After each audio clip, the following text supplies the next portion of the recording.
steel, firearms, and the industrialists crossing into another world. Hello again, dear adventurers of the multiverse. Thanks for joining us once more on this epic journey. Remember, this story is pure science fiction from our wild imagination. So don't go trying to summon dragons in your backyard.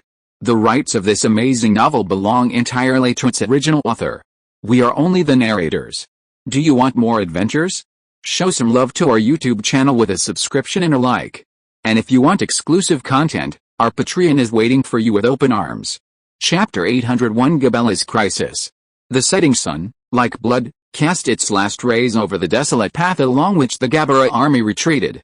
The soldiers' steps were heavy and disordered, the sound of their shoes scraping the ground particularly jarring.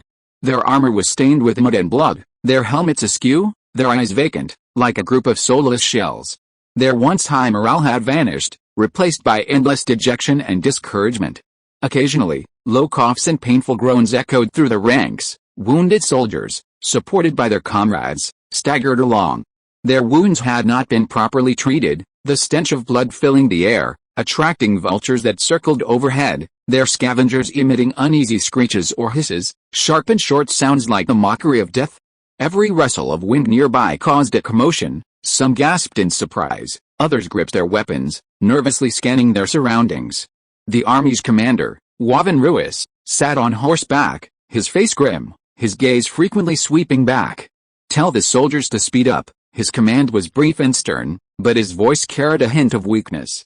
The officers and soldiers no longer trusted his command, merely mechanically following orders. Rumors circulated among the ranks. Some said the papacy's war elephants had caught up, others said the road ahead was blocked by the enemy. These rumors gnawed at their will like venomous snakes, shrouding the entire army in panic. The sound of hooves approached in the distance, and the soldiers stopped abruptly, holding their breath, their hands gripping their weapons trembling slightly. Some cursed under their breath, others prayed silently. Lift the alert. It's our own scouts. Hearing this, everyone felt a surge of relief, as if they had escaped death. The column moved slowly again, but each step felt like a step into an abyss. They had only one thought, to survive. Waven Ruiz looked ahead. As the sun dipped below the horizon, darkness descended, just like his hopeless life. After the crushing defeat on the Usula Plains, many lords came to his aid, briefly restoring Ruiz's hope. However, his hope was once again ruthlessly crushed by the papacy's army. The fighting spirit that the Gabella army had once prided itself on had vanished due to the continuous defeats, and he knew he would face severe punishment upon returning to the capital. Besides its war elephant legions, the papacy's regular forces were also formidable, and its supplies of weapons and provisions were timely and plentiful. Based on various intelligence reports, Ruiz estimated that there were between 300,000 and 500,000 people transporting supplies behind the papacy's lines. This was the power of faith. Once the papacy issued a proclamation, countless believers brought their own provisions to support them during their march. Only after penetrating deep into Gabella territory did this fervor diminish considerably, but even then, many more from behind the papacy's lines traveled great distances to Gabella to assist the so-called Holy War Army. This included even many pious rulers of small states whose own armies were weak and could only hinder operations on the main battlefield, but were more than capable of maintaining order in the occupied territories as auxiliary troops. This allowed the papacy's army to focus wholeheartedly on the main battlefront. After penetrating deep into Gabella, the Holy War Army found it impossible to rely solely on supplies transferred from its headquarters as the battle lines stretched. To maintain the massive logistical support, the auxiliary troops began to prey on the populace of the occupied territories. The tranquility of the villages was shattered by the sound of hooves as soldiers stormed into every house. They kicked down doors, ransacked homes, and looted everything they could carry: grain, livestock, gold and silver utensils, even bedding and clothing. Resisting villagers were brutally pushed to the ground, punched and kicked, and even executed on the spot. The cries of women and children echoed through the villages. Crops in the fields were forcibly harvested, and unripe ears of wheat were trampled into the mud. Livestock were taken away, chickens and ducks were slaughtered, even dogs were not spared. The people in the occupied territories watched helplessly as their year's hard work vanished, forced to kneel and beg, only to be met with cold rebukes and whippings. Shops and towns were looted, merchants forced to hand over all their stock and money, officers sitting on horseback watching coldly, occasionally waving orders to tie up those who refused to cooperate and parade them in the square. Their faces showed no pity, only concern for completing the confiscation tasks assigned to them by their superiors. During wartime, such things were commonplace. Even the papacy's army, far from its rear in enemy territory, had to resort to such methods to feed its soldiers. Fortunately, they had a large number of auxiliary troops to do the dirty work, preventing their warriors, bound by true chivalry and holy doctrine, from being caught in a dilemma. They focused solely on fighting and eliminating heretics, not on where their food came from. The brutal war created a massive influx of refugees within Gabella, who, along with the retreating imperial army, flocked towards the capital. In the past, the people of Gabella only heard of the imperial army's victories over enemies and the expansion of imperial territory. Each victory had instilled in them the belief that Gabella was invincible. Now, the tables had turned. The people of Gabella had been defeated by other forces, and the suffering of those who had been conquered was now upon them in its entirety. The imperial capital was overwhelmed by the influx of refugees. Every morning when the city gates opened, instead of the usual caravans and travelers, hordes of refugees poured in. They were ragged, haggard, and their eyes gleamed with hunger and despair. As the shadow of war loomed, Gabella's territory continued to fall, and these displaced people could only rush towards the capital, seeking a final refuge. The once bustling markets within the city were now crammed with refugees. The air was thick with a stench of sweat and anxiety, punctuated by the cries of children and the sighs of the elderly. At first, some vendors pushed carts laden with food and bread into the streets, hoping to make a last-ditch profit amidst the chaos. But whenever they appeared, refugees would surge towards the carts like a tidal wave. The shouts of men, the screams of women, and the cries of children mingled together, creating a chaotic sea. Someone reached for bread, only to be pushed to the ground. Someone struggled to push forward, only to be shoved aside by stronger individuals. Food spilled from the carts, falling into the mud, where it was immediately scrambled for by countless hands, leading to fights. Faced with such chaos, the imperial government was repeatedly forced to deploy troops to suppress the unrest and to issue various decrees, including a curfew. What is the imperial army doing?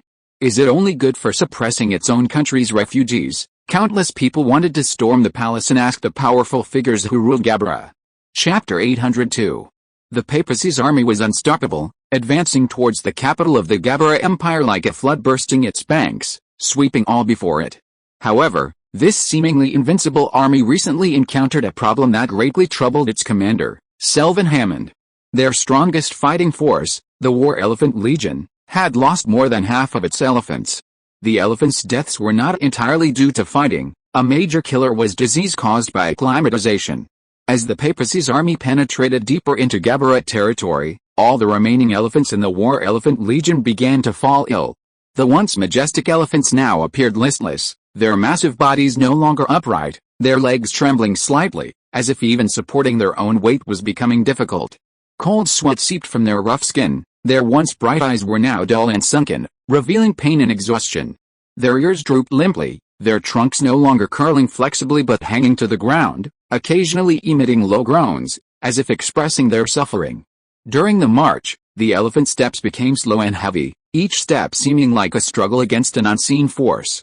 Their appetites drastically decreased. Even when presented with the freshest hay and fruit, they would only manage a few bites. Some developed red, swollen patches on their skin, and some even began to lose hair. Their wounds were slow to heal and emitted a foul odor. Their keepers were extremely anxious about their condition, trying every possible method to cure them or alleviate their suffering, but with little success. At the War Council, Vice Commander Webster was heartbroken. The Neo's jungle elephants are divine beasts bestowed upon us by the Lord of Light to protect the holy city, yet we have so ravaged them. The Lord of Light will surely punish us, but Cardinal Anthony Edwards insisted on continuing to send the war elephants into battle.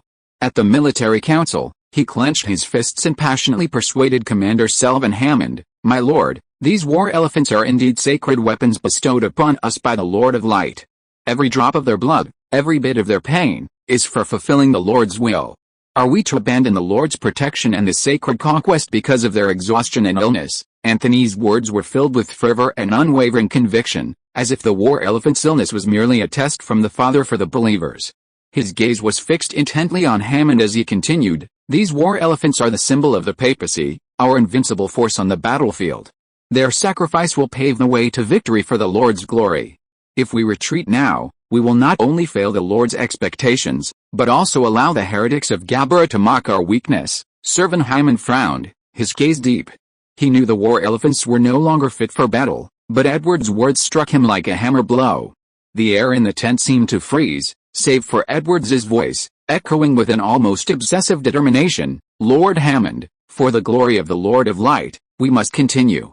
Even if the war elephants fall, their souls will ascend to heaven, becoming a testament to our victory." Seeing Hammond still silent, Anthony Edwards delivered the final blow. "My lord, the capital of Gabella has never welcomed a conqueror from a foreign land. Don't you wish to place that crown upon your own head?" Servan Hyman abruptly raised his head, his eyes fixed intently on Edwards. "Not only that," Anthony Edwards surveyed the crowd in the tent, "don't you all wish to join Lord Hammond as conquerors of the capital of Gabella? Without the help of the war elephants, we could not have achieved this." The atmosphere in the tent suddenly fervent, every general's heart burning with excitement. Only Webster remained calm, letting out a barely audible sigh. Perhaps the defeat at Horn Bay was too devastating, causing him to unconsciously contemplate the worst-case scenario. Gabella Imperial Capital, Royal Palace. Antonio received David Aldrich and Doherty Matt in his study. Their official identities were now those of the Emperor's advisors. "My two respected teachers," the Emperor said with a somewhat helpless smile, an expression rarely seen on his face. He said to the two men, "Do you know, even sitting here, I can hear every word of the angry questions uttered by the refugees on the street. If this drags on any longer, I might become the first emperor in Gabella's history to be overthrown by a mob. At that point, saving humanity will be nothing but empty talk." Aldrich, however, remained remarkably calm.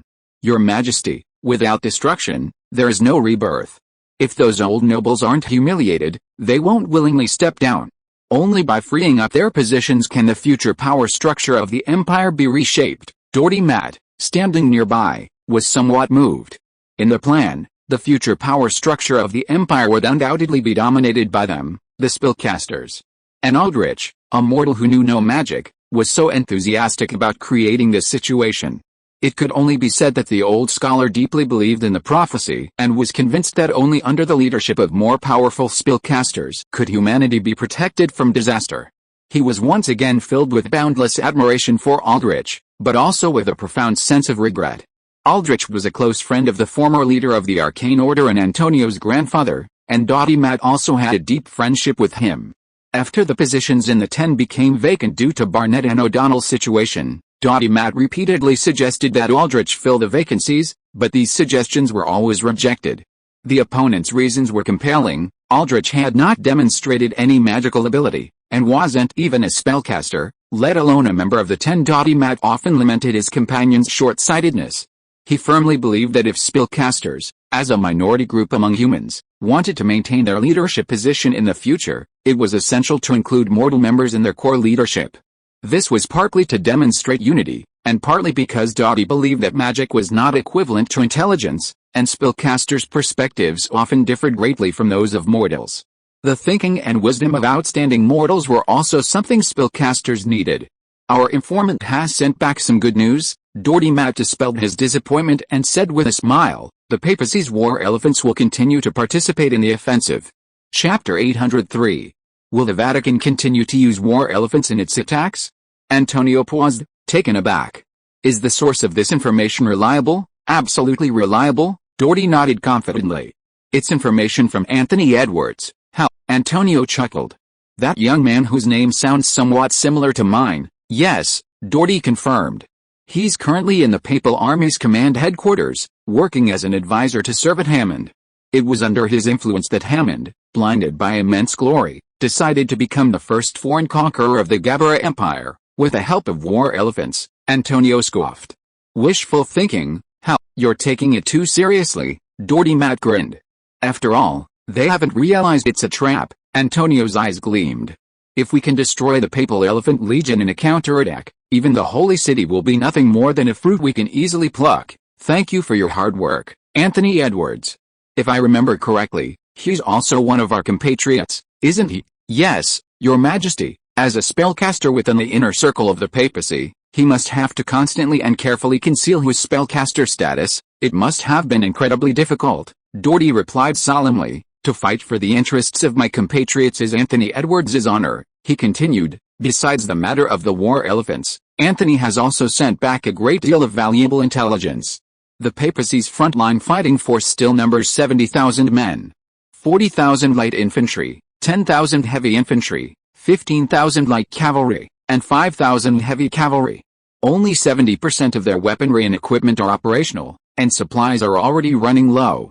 Priority is being given to combat personnel. Those not prioritized, according to Anthony, are only allowed 2 meals a day, Aldrich, stroking his white beard, said. When the papacy's forces first set out, they claimed to number over 200,000. Now, it's like an arrow that has finally run out of steam. You're right, Master, Doherty agreed. I've come to the palace today to request your majesty to choose a suitable time to launch a counterattack.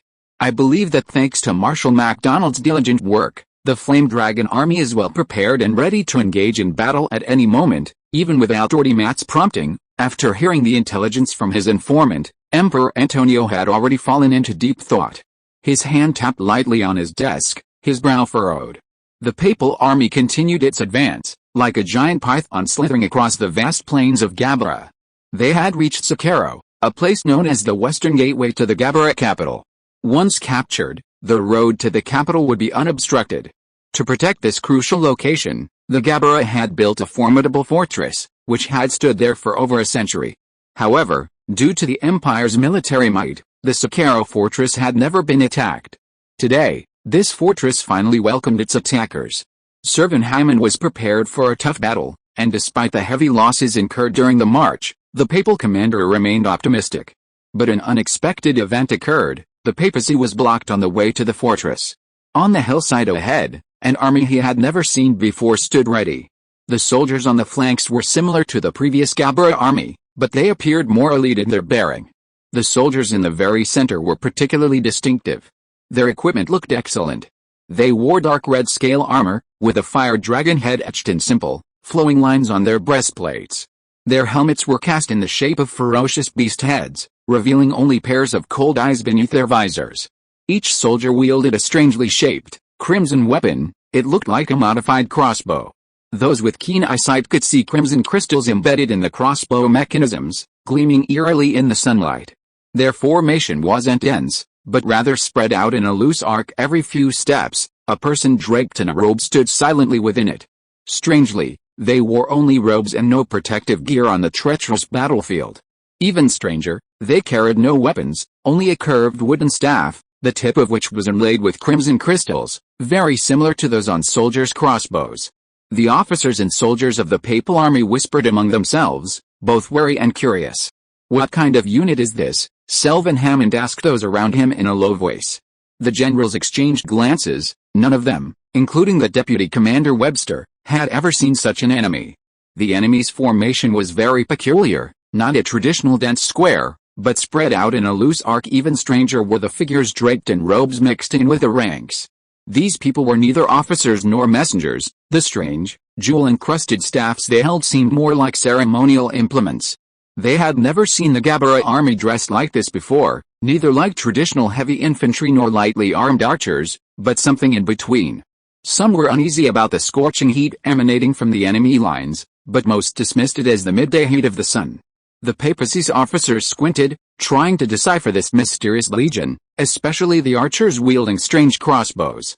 The entire legion was eerily silent, save for the heat wave distorting silently in the air.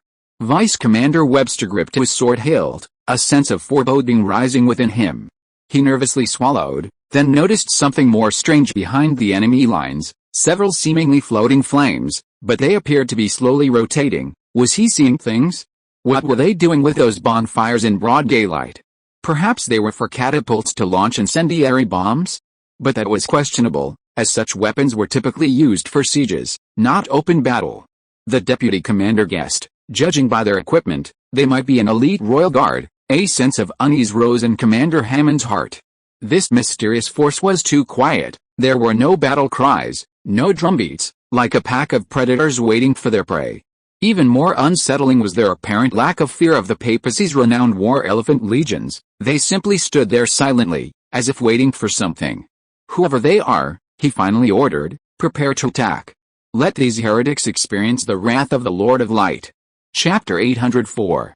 Hammond decided to take the initiative, and the order to attack was given. The war elephant legions were the papacy's trump card, and given the elephants' poor physical condition, they weren't initially deployed. The regular army went first, infantry advanced, cavalry flanked, and archers provided support, the papacy's traditional tactics. Gabella's side first sent cavalry to counter the papacy cavalry attacking from the flank. The two sides' cavalry clashed, raising dust and fighting fiercely. A while later, papacy infantry, attacking from the front, approached Gabella's lines. The Imperial Army's crossbowmen raised their strange crossbows, seemingly intending to slow the papacy's advance with long-range fire. The papacy's soldiers were experienced in this. They raised their shields to protect their faces, an effective tactic against long-range crossbow fire, which even longbowmen couldn't easily penetrate. Webster, the papal vice-commander observing from behind, suddenly frowned. He saw the robed figures among the crossbowmen in the local army suddenly raise their wooden staffs, the red crystals inlaid on them appearing even more vibrant. An ominous premonition swelled rapidly in Webster's heart. He instinctively touched the amulet hanging on his chest, wanting to pray to the Father. But when Webster raised the amulet, he froze, suddenly breaking out in a cold sweat. The amulet had turned jet black, as if soaked in ink. There was a strange stone called the demon detecting stone, its texture and appearance resembling white marble. Many magical legends surround this stone, including its ability to detect magical energy floating in the air. When the demon detecting stone approaches a magical object or a spell being cast, it turns from white to black. The denser and stronger the magical energy in the space, the faster and deeper it turns black. However, because spellcasters in the past generally secluded themselves or concealed their identities, the magic detecting stone never had the opportunity for widespread use. Therefore, its properties gradually became shrouded in mystery and legend, and were not widely known. Even those who had truly witnessed magic or firmly believed in its existence were not aware of the magic detecting stone's effects. Webster's amulet was made of magic detecting stone. When he led the papal army in battle at Horn Bay, the local clergy of the Horn Bay Church, who were particularly sensitive to wizards and magic, gave him this amulet. He had certainly heard the giver explain the stone's wondrous uses, but he had always carried it as an ordinary amulet, despite knowing of the existence of wizards and magic. Now, this amulet, which should have been pure white and without a trace of impurity, had turned completely black. Webster instantly recalled the explanations he had heard about the magic detecting stone in Horn Bay. "It's magic," he roared, his eyes widening. Those around him were startled. "What did you say?" Commander-in-Chief Sir Van Hyman looked at his deputy in astonishment, puzzled by his friend's unusual behavior. Webster held up the amulet in his hand. "The Gaberans are casting a spell. Please order our troops to retreat immediately. We don't know what the effects of their magic will be." "Magic?" Sir Van Hyman frowned. "Are you sure? Or rather, how do you know?" Webster waved the amulet in his hand. "Do you know about magic stones? It's this one I have. When this stone comes into contact with..." Hammond waved his hand to interrupt. "I know the legends about this stone." Wait, he quickly noticed something amiss. "Why has this stone turned black? Our enemy is casting a spell." "Exactly," Webster nodded. "Please have the troops retreat first." Sir Van Hyman frowned, thought for a moment, and quickly rejected his suggestion. "We have 40,000 men attacking." "A full 40,000. How many wizards can withstand an attack of 40,000? But," Webster still tried to plead, having become much more cautious since returning from Horn Bay. "No buts," Hammond waved his hand. "We're about to engage in close combat. Retreating now would cause our morale to plummet, and the Gaberans won't let us retreat so easily, will they?" Just then, the two witnessed an unbelievable sight.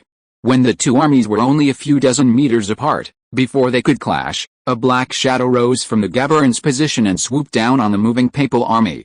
It was actually a barrage of black arrows. Bang! The arrows pierced through the shields in front of them, and with undiminished momentum, they pierced the soldiers' breastplates with their remaining force, the impact even sending the soldiers flying several feet backward. Swoosh! Another crossbow bolt pierced the shield, the wounded soldier screaming in agony, clutching his wound and collapsing to the ground with a thud. "How is this possible?" The papal soldiers were astonished to find their heavy shields utterly vulnerable to the high-speed arrows, as thin as cheese. "Get out of the way, ouch! It hurts!" The papal troops, struck by the arrows, cried out in pain as soldiers fell to the ground, one after another. The entire formation seemed to have crashed into an invisible wall, momentarily halting. Hammond was horrified. How could those seemingly lightweight, strange crossbows fire arrows with such force? He immediately thought of an explanation. Evil magic. Those damned Gaberons. They've not only become heretics, but they've fallen so low as to associate with wizards. Immediately issue my order, deploy the War Elephant Legion. Anger, and the fear of possible defeat, driven him to unhesitatingly unleash his last trump card. The earth trembled, the air roared, the papal War Elephant Legion charged. 20 massive, armored elephants, long prepared for battle, formed a wedge formation and surged across the plain like a moving steel fortress, charging towards the Gaberon army. Their powerful legs pounded the ground, raising clouds of dust behind them. In the arrow towers on their backs, archers drew their bows, their gleaming arrows aimed forward. Heavy infantry flanked them, spears in hand, their armor gleaming coldly in the sunlight. Hammond intended to crush the papacy's enemies with the divine beasts bestowed upon the papacy by the Lord of Light. Chapter 805. As the papacy's greatest trump card, the War Elephant Legion launched a thunderous assault on the Gaberon positions. No one on the battlefield could ignore this formidable force. Had it been the Gaberon armies the papacy had encountered after the Battle of the Usula Plains, their soldiers would have long since trembled and fled in terror. But this Gaberon army was unlike any other. The soldiers stood firm, rooted to the spot, motionless. They swung their arms, fluidly loading arrows into their crossbows, aiming, and finally firing in unison. Enhanced by evil magic, the crossbow bolts pierced the air. The papacy soldiers could even hear the sharp hum of the arrow shafts rubbing against the air. These arrows were faster and heavier than ordinary arrows, their arrowheads gleaming with a strange, dark red light. Some soldiers raised their shields, forming a shield wall, still trying to block these deadly weapons. After all, there was no other way. The shield wall emitted a series of muffled thuds. Some high-quality oak shields, soaked in tomb oil, weren't completely pierced, but the arrowheads embedded themselves deeply in the shield surfaces. The powerful impact caused the shield bearers' hands to split open, and those in the rear could even smell the acrid odor of burning wood. The armor of the heavily armored infantry could barely withstand arrows that could cause fatal wounds, but the impact still slammed into their chests like heavy hammers. Those hit staggered backward, their ribs cracking painfully as they dented their armor. The lightly armed soldiers fared even worse. Arrowheads pierced their leather armor and lodged diagonally in their thighs or shoulders, the fabric around the wounds blackened and curled by an unknown force. Screams echoed across the battlefield. Some tried to pull the arrows from their comrades' bodies, but the moment they touched them, they could feel the heat emanating from them. Others clutched their pierced arms, discovering that the arrow shafts were slightly warm within their muscles. Most deadly were the arrows that struck the neck and joints. Their terrifying penetrating power left the wounded limp like puppets with their bones removed. Blood mingled with sweat from the papal soldiers' armor, seeping through the gaps, while a new swarm of Gaberon arrows blanketed the sky like bees. Even amidst this unexpected onslaught, Webster, a seasoned veteran of countless battles, remained calm and observant. He noticed something. The movements of the crossbowmen were coordinated with those of the robed figures among them. Judging by the synchronized movements, it was clear the Gaberon soldiers were divided into small groups of 5 or 6, each group led by a robed figure. Before each shot, the soldiers in the group would load their arrows, draw their bowstrings, and aim. Once all group members were ready, the robed man at the core would raise his wooden staff, a seemingly necessary maneuver, and after a short while, all the crossbows in the group would fire simultaneously. The next second, arrows would pierce the air with a sharp whooshing sound, striking the papacy's army. Perhaps those were Gaberon sorcerers. "Watch out for those robed Gaberons," he shouted to the army commander beside him, Servan Hammond. "They may have cast some kind of spell, enhancing the power of their crossbows. I don't care if they're robed or not," Hammond roared, his eyes bloodshot. "Our powerful war elephants will crush them all." The bloody scene of his own soldiers' repelled attack deeply affected Hammond. "Great Heavenly Father, please protect us, protect the charging warriors, protect the charging elephants," Webster prayed silently, hoping his war elephant corps would display its might and crush the evil sorcerers casting their spells. But he miscalculated. Just as the 20 war elephants were about to reach the Gabaran army, several orbs of light, or fireballs, suddenly rose from behind the enemy lines, like a ball of flame trapped in a transparent glass sphere. The fireballs flew at incredible speed over the Gabaran infantry in front of them, heading towards the approaching war elephant army. When the first fireball shrieked as it tore through the air, the papal charioteers didn't even have time to raise their whips. A fist-sized crimson orb of light swooped down from the hillside of the Gabaran position, striking precisely in the path of the charging war elephant legion. In the instant of the explosion, earth and gravel, enveloped in orange-red flames, burst forth in a radial pattern. The 3 war elephants at the forefront, struck by the splattering flames, violently raised their trunks, letting out heart-wrenching howls. More fireballs followed, raining down on the herd like a meteor shower, then exploding. Burning debris struck the elephants' sensitive ears, igniting their silk cloaks. One startled, grayish-white giant elephant frantically shook its head, sending its wooden arrow tower and 2 archers flying. Another elephant, its leg licked by the incoming flames, stumbled and fell, crushing nearby infantrymen who couldn't dodge in time. The once orderly charging formation was thrown into chaos as the frightened elephants collided with each other, the sharp knives strapped to their tusks becoming deadly weapons. The air was thick with the acrid smell of burning hair. 20 war elephants rampaged through the splattering flames, their handlers futilely gripping the reins, tossed about like rag dolls by the raging giants.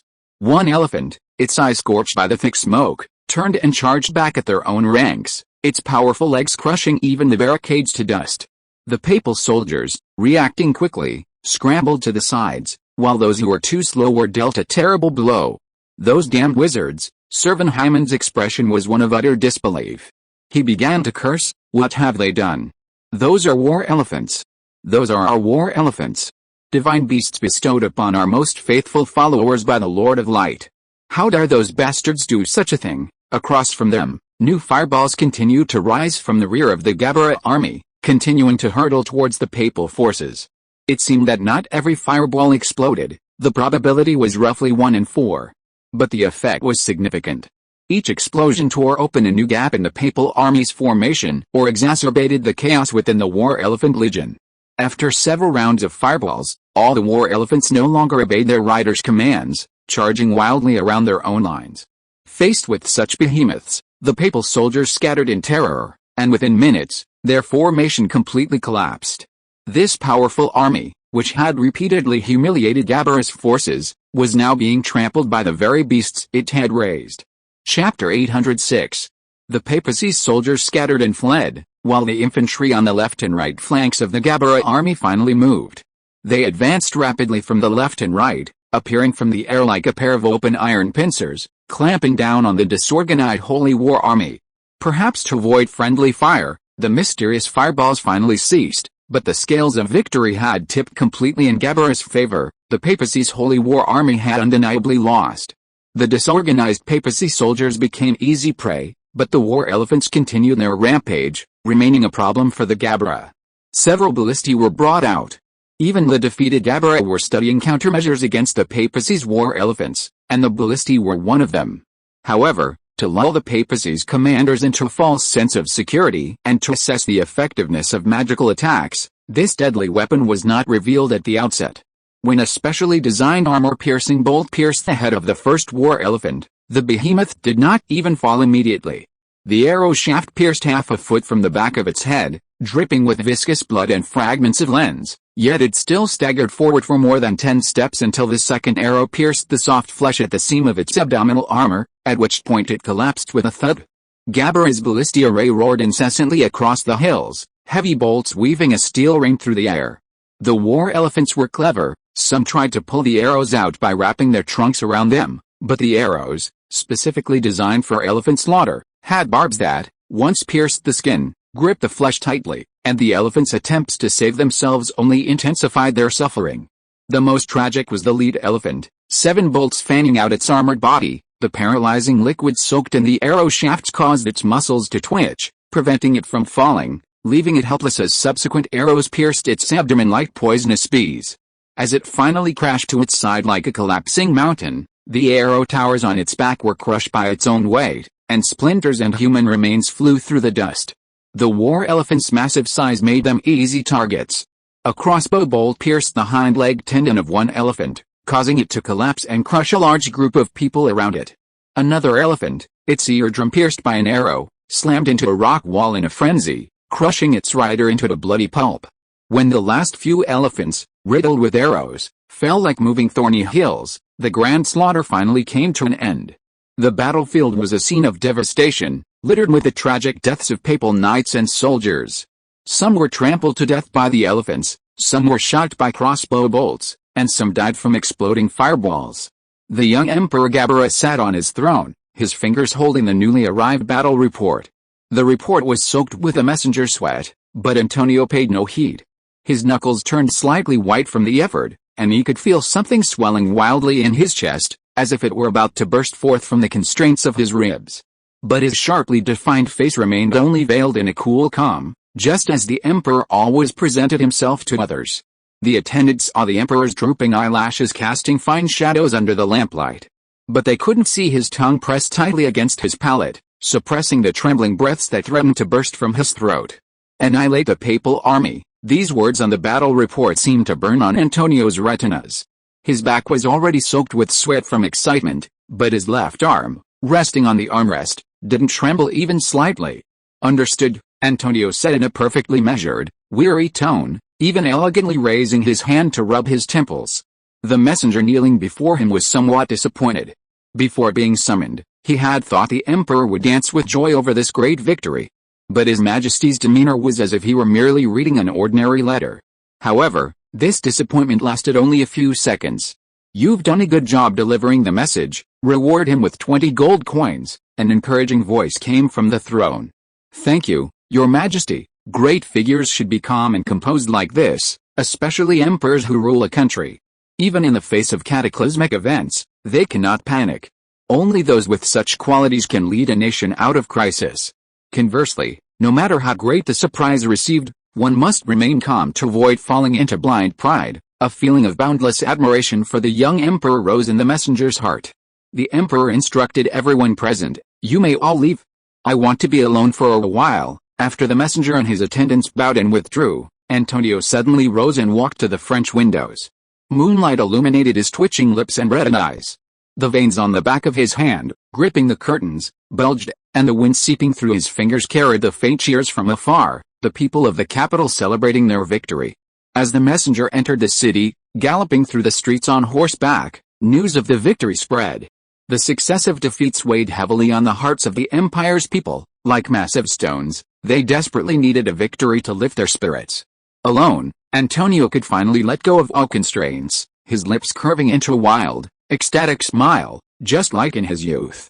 He let a shiver run from his toes up his spine, as if he had drunk the strongest wine. Unfortunately, this exhilarating feeling didn't last long.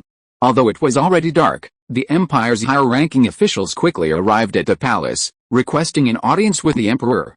Antonio received the ministers in the throne room.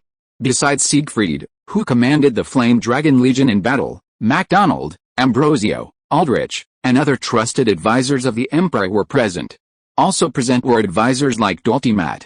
The empire had finally achieved a decisive and great victory, and the ministers congratulated Emperor Antonio, the hall filled with praise. But soon after, Antonio gestured for silence. He slowly rose from his throne, appearing incredibly majestic in the candlelight. The emperor surveyed his ministers, raising the battle report in his hand. "Today, I hereby announce to all of Gabella," his voice carried an undeniable authority. "The warriors of the Flame Dragon Legion who crushed the papacy's invaders, are none other than spellcasters, or rather, wizards, misunderstood by the world." A gasp rippled through the hall. Apart from Antonio's close confidants, those unaware of the truth exchanged bewildered glances. Antonio declared firmly, "These valiant, yet stigmatized souls are using hands cursed by the world to defend your safety, to defend the safety of all the citizens of Gabella.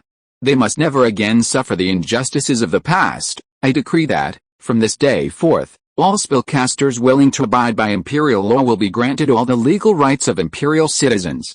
Chapter 807. The Holy See's Holy War Army suffered a crushing defeat on the Sacalo Plain. A mere rout would have been better than a devastating loss. Almost all 70,000 warriors deployed were wiped out.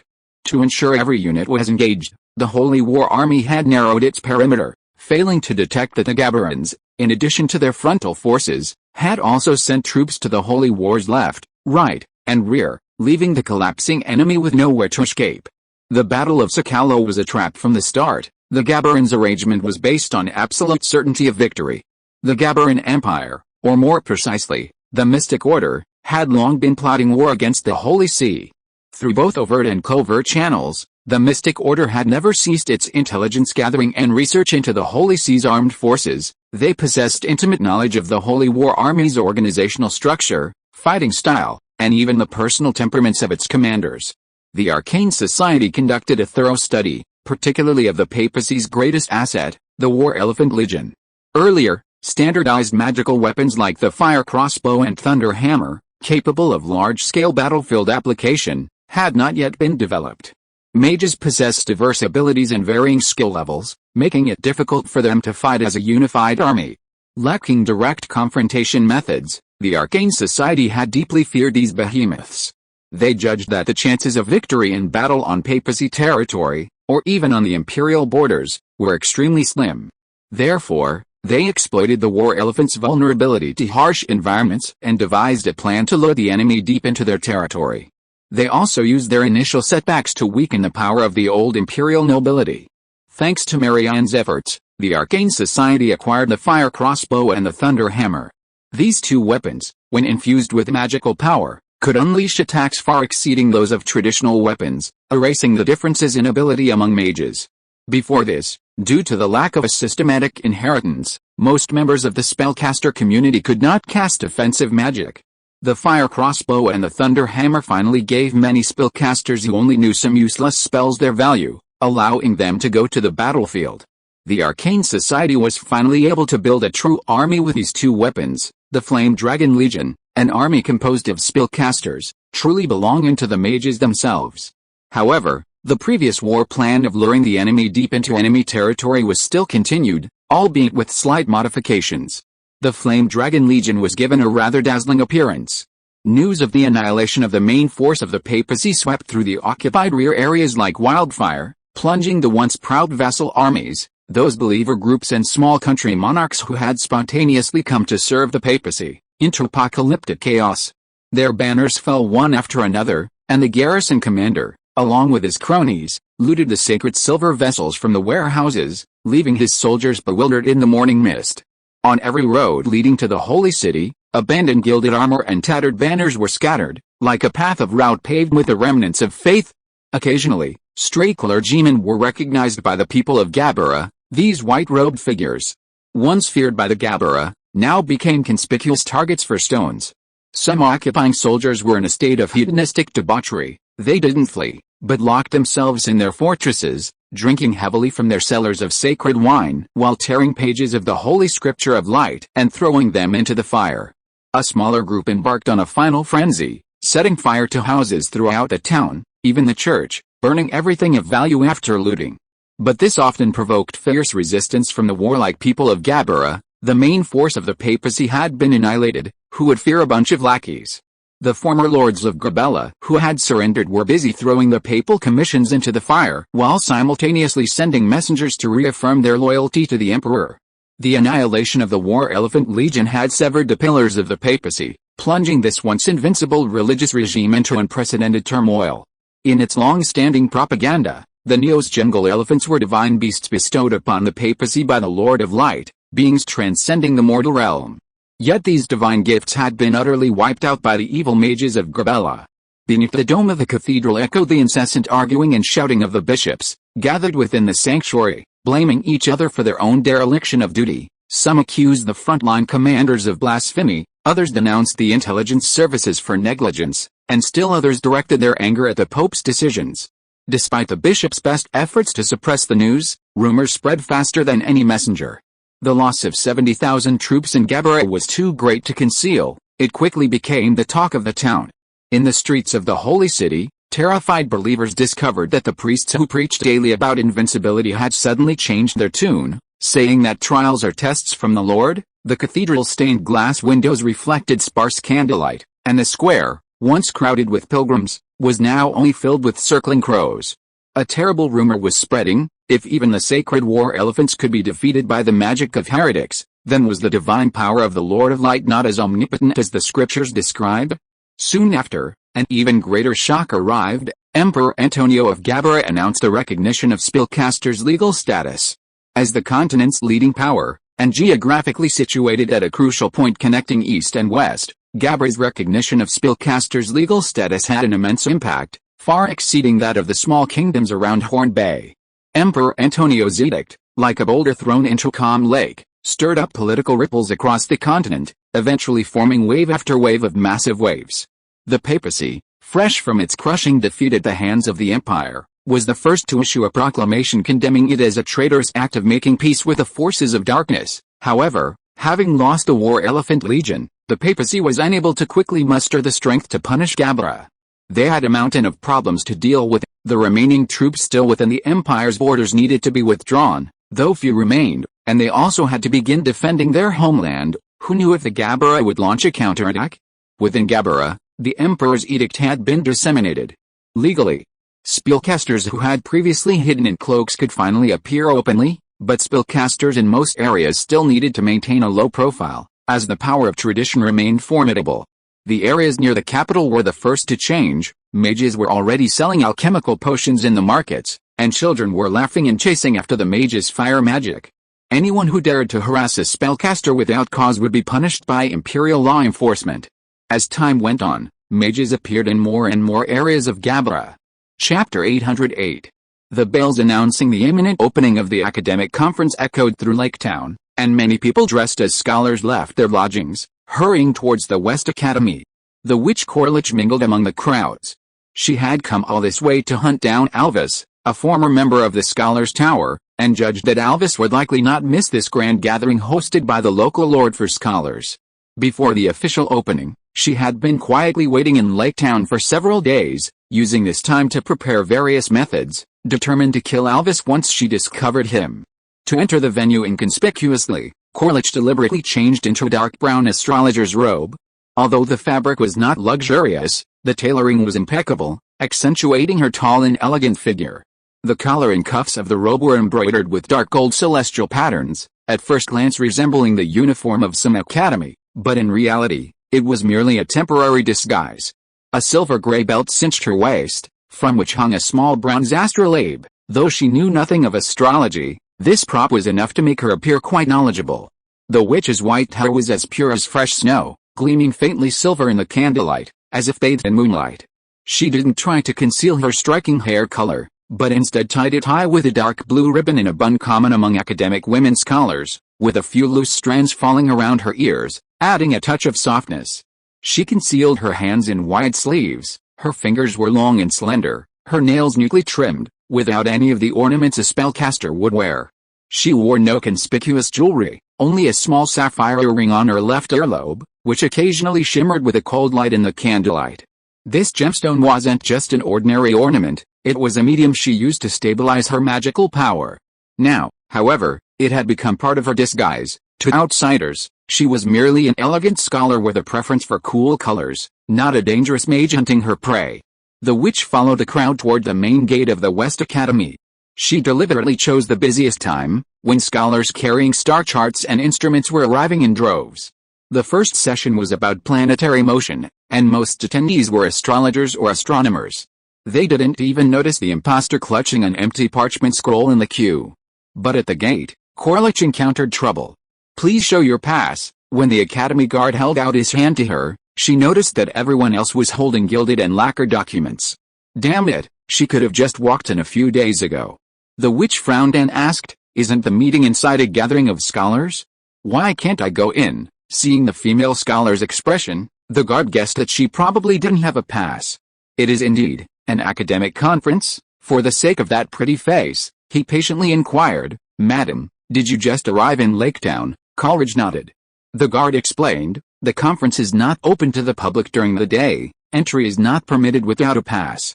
You need to register at the Ministry of Education first, prove your identity, and obtain a pass before entering the West College." Damn it, she should have asked more. Coleridge regretted that she had been so busy preparing spells at the inn these past few days. The fat man behind her, carrying the celestial globe, was getting impatient and coughed a few times. Coleridge immediately pointed to the arguing crowd in the distance. Actually, I came to the conference with a companion, but I was delayed on the road for a few days, and he arrived first. If my companion has already obtained a pass, can I go in directly with him? The guard nodded. That's possible. That's good. Coleridge breathed a sigh of relief. She didn't want to miss any opportunity to search for Alvis. Where is your companion? He went to relieve himself nearby. I'll go find him right away. Coleridge left the queue and began searching for someone who could lead him into the venue. He'd only taken a few steps when he bumped into a young scholar eating honey cake, strawberry jam smearing onto the scholar's sleeve. Excuse me. The young scholar met Coleridge's eyes and his breath caught in his throat. What a beauty. Her skin was almost milky white, as if she hadn't seen the sun for years, yet it possessed a cool, jade-like luster. Her face was exquisite and aloof, her eyebrows like distant mountains, her nose high and straight, her lips pale, like petals kissed by winter snow. Most striking were her eyes, deep and cold, a gaze that seemed to send chills down one's spine.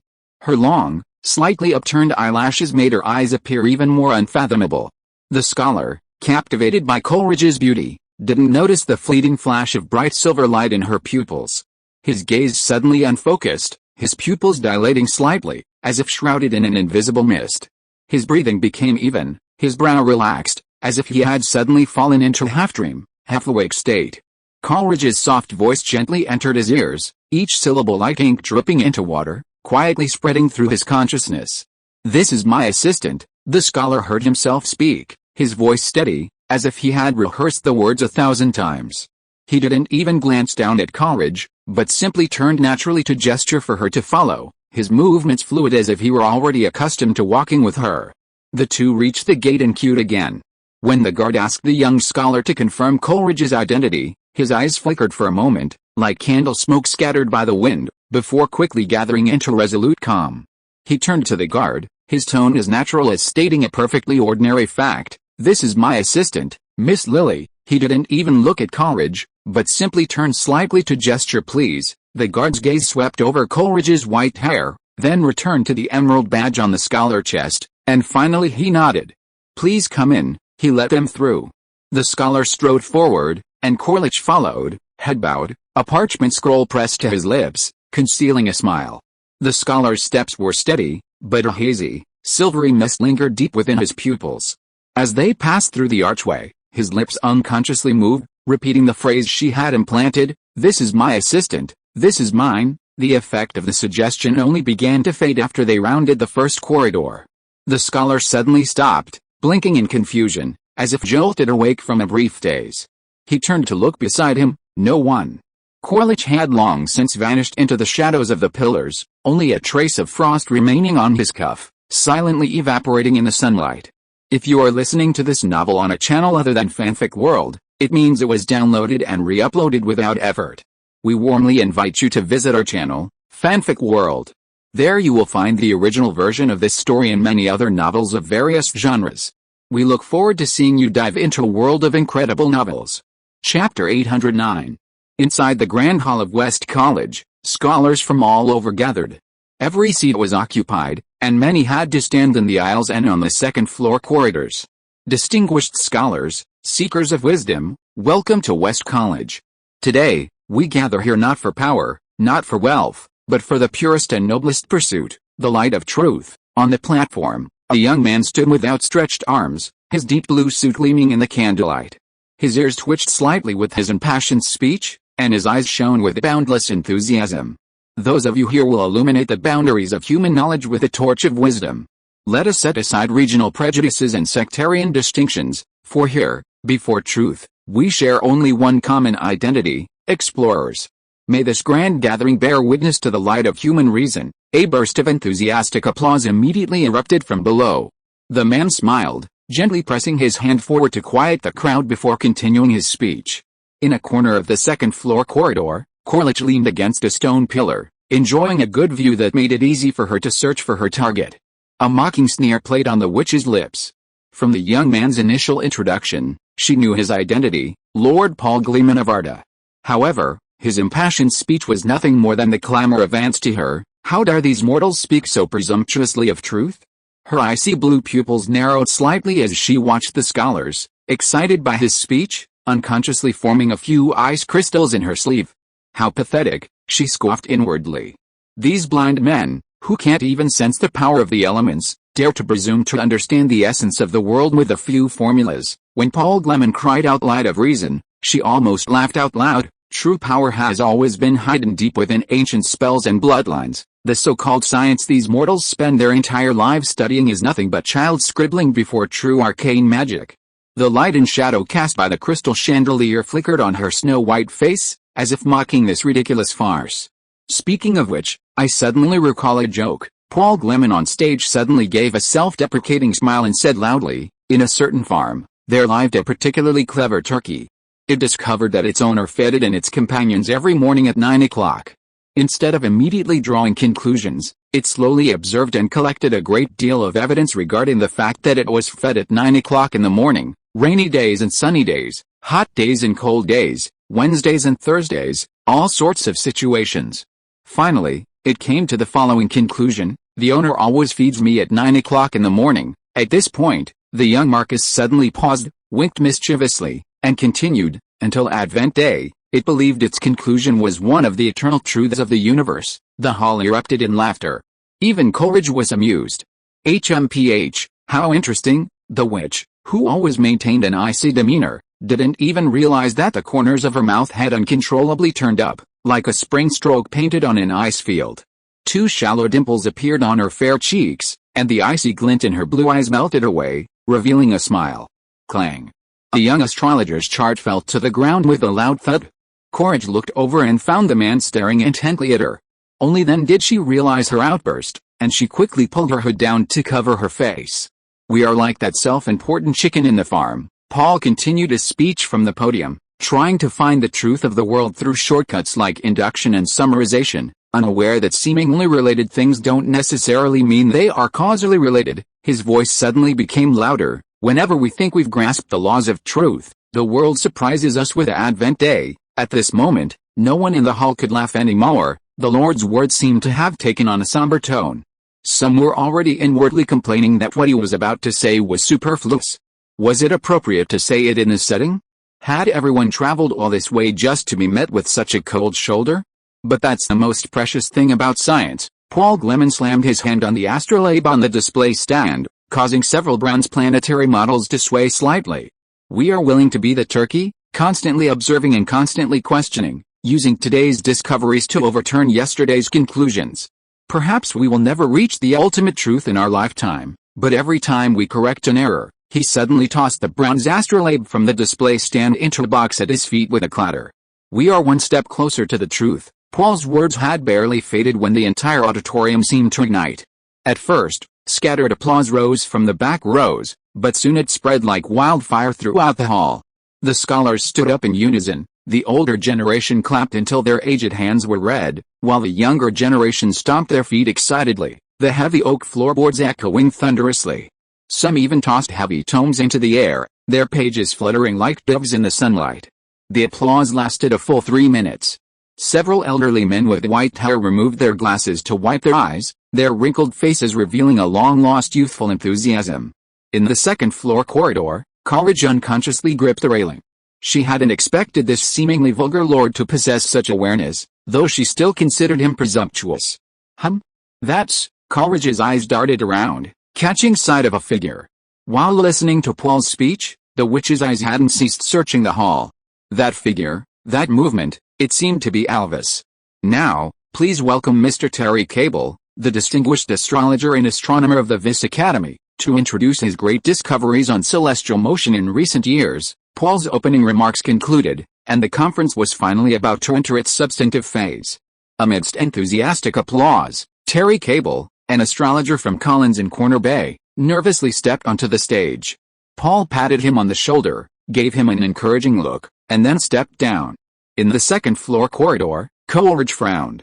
Paul Gleman had actually walked towards the man she suspected was Elvis. This was troublesome. As the local lord, Gleman was bound to be a focus of attention. If he got too close to Elvis, it would be difficult to make a move. Chapter 810. Terry Cable stood before the podium, his fingers unconsciously stroking the astrolabe pendant hanging around his neck. This astrologer, whom Paul had just hailed as an outstanding astronomer of the West College, now seemed as nervous as a newcomer attending an academic conference for the first time. His short, light blonde hair was disheveled from constant scratching, and his amber eyes behind his silver-rimmed glasses blinked incessantly. After a brief opening, Cable went straight to the point. My teacher, Viscount Gabriel, I'm sure many of you have heard of him. He was the court astrologer of Corinth. He left behind a vast collection of observations. Combining my teacher's data with my own observations over the past 3 years, his voice trembled slightly at first, but when he looked at Paul Gleman watching him from below, his tone gradually became firm. The traditional geocentric model, or rather, the geocentric model, is wrong. A murmur rippled through the hall. Several long-bearded astrologers frowned, one of them even letting out a disdainful snort. Cable held up a scroll depicting a traditional star map and continued, if the stars truly revolve around our world, thanks to the great Captain Glenn, who, along with his valiant crew, accomplished the first circumnavigation of the globe in human history, proving that our world is indeed spherical. If the stars truly revolve around our world, he pointed to the traditional star map in his hand, then the trajectory of the crimson star should be as symmetrical as a carriage wheel. However, I discovered, he suddenly turned around and, based on his teachers and his own observations, marked the position of the crimson star on the blackboard at different times. Cable knew the data he was about to present by heart and didn't need to consult the manuscript at all. Look here. When the crimson star passed through the Frost Throne constellation, its speed was 30% faster than the theoretical value. Several elderly scholars immediately took out crystal lenses to check their own star maps, their faces gradually turning pale. An elderly astrologer stood up shakily. Perhaps it's just a minor deviation in this orbit, and this. Cable suddenly lifted the velvet cloth, revealing an exquisitely crafted model of a star tracker. This star tracker was made strictly according to traditional theory and actual observation records. I tried to combine the two, but they contradict each other. He turned the handle, and 7 clay planets slid haltingly along their intersecting orbits. But if the planets moved according to traditional theory, they would get stuck at certain points, because real stars don't follow these imaginary curves. The clay, fiery star shattered with a crack at the joint of the orbit, scattering fragments everywhere. At this moment, no one laughed anymore. Everyone saw the truth revealed by the broken model. The millennia-old geocentric system simply couldn't contain the true stellar trajectories. An older astrologer abruptly stood up, his white beard trembling. Young man, do you know what you're questioning? Cable didn't back down. I know this is hard to accept. His voice was exceptionally clear in the noisy hall, but the data doesn't lie. Our world is indeed not the center of the universe. The sun is the center, and the planets, our world is also a planet, revolve around the sun. The entire auditorium erupted instantly. Some cheered. Just as I predicted. See? I told you so, conservative scholars loudly denounced. That's utter nonsense. Your records must be fabricated. The hall descended into chaos. Unlike the heated atmosphere downstairs, the second-floor corridor remained relatively peaceful, perhaps because the scholars there weren't astronomical researchers, they were there to watch the spectacle. Cole acted strangely, weaving past one group of people discussing the matter, keeping her attention focused on the man downstairs who resembled Alvis, lest he disappear into the crowd. There were too many people on the first floor. Once you lost focus, it wouldn't be easy to find yourself again. Master Jarvis, what do you think? Paul returned to his seat, next to Jarvis, a scholar from the Gabella Academy. Jarvis stroked his white beard. To be honest, I'm not very familiar with astronomy, but with my limited knowledge, I can't seem to find any errors in Mr. Cable's words. How, you're too modest, Jarvis sighed. Alice, if Aldrich were here, he would surely have a good discussion with Mr. Cable. My senior is an expert in astrology and astronomy, otherwise, he wouldn't have believed so strongly in the prophecy of the ominous star. It's a pity that Aldrich is now deeply embroiled in politics and intrigue, and has probably lost all interest in scholarship. The noise in the hall subsided somewhat, and Cable continued his lecture. Planets revolve around the sun. That's just a small part of what I'm going to say today. Before he could finish, someone suddenly stood up and shouted, Viscount Brar would be ashamed to have a student like you. The man looked around the room and shouted, do you know that this Cable is a fugitive? He was accused of murdering his teacher in Collins, which is why he fled to the Northwest Bay. Get him out. Paul frowned. Before the guards could react, College guards rushed in and escorted the troublemaker out of the room. Cable didn't bother to refute the troublemaker's accusations, it would only make things worse. He continued to recount his academic discoveries. Furthermore, based on my years of research, and of course, with the help of Marcus Gleman, to whom I am grateful, I have finally summarized the motion of planets into 3 laws. These 3 laws perfectly match the observational records accumulated by my teacher over decades. First, the orbits of all planets around the Sun are elliptical, with the Sun located at one focus of the ellipse. Second, on the second floor corridor of the auditorium, Catherine, Eileen, and Laddie stood in a place with a wide view, listening to Cable recount his discoveries. They were all very interested in today's content, but didn't want to squeeze downstairs, so they stayed on the second floor. Laddie Saoirse, who was listening with great interest, suddenly seemed to sense something and abruptly looked up into the distance. "Dear Laddie, what's wrong?" Catherine noticed her movement and asked with concern. Having stayed in Lake Town for a while, she had noticed that this green-haired lady seemed to have a certain degree of ambiguity with her husband. Although she had some minor grievances, Catherine was also a woman who adhered to tradition. It was common for men in this era to have multiple wives. She even wondered why her husband didn't take Laddie as a concubine. Chapter 811. That woman, she seems a bit unusual. A hint of tension appeared on Laddie's face. She focused her attention on the white-haired female scholar, who seemed vaguely familiar. "You mean that white-haired female astrologer?" Catherine and Eileen followed Laddie's gaze and quickly located Corlich, recognizing her from her clothing. "Yes, all the other astrologers are crowding downstairs, arguing heatedly, but this person is so leisurely watching the commotion upstairs." Eileen assumed Laddie was referring to this. Catherine glanced at her sister. "Maybe she's just a laid-back person. But it's certainly rare to see someone so young with a full head of white hair." Laddie smiled apologetically at the two sisters. "This is the first time I've ever seen someone with such a full head of white hair in real life," she echoed Catherine's words.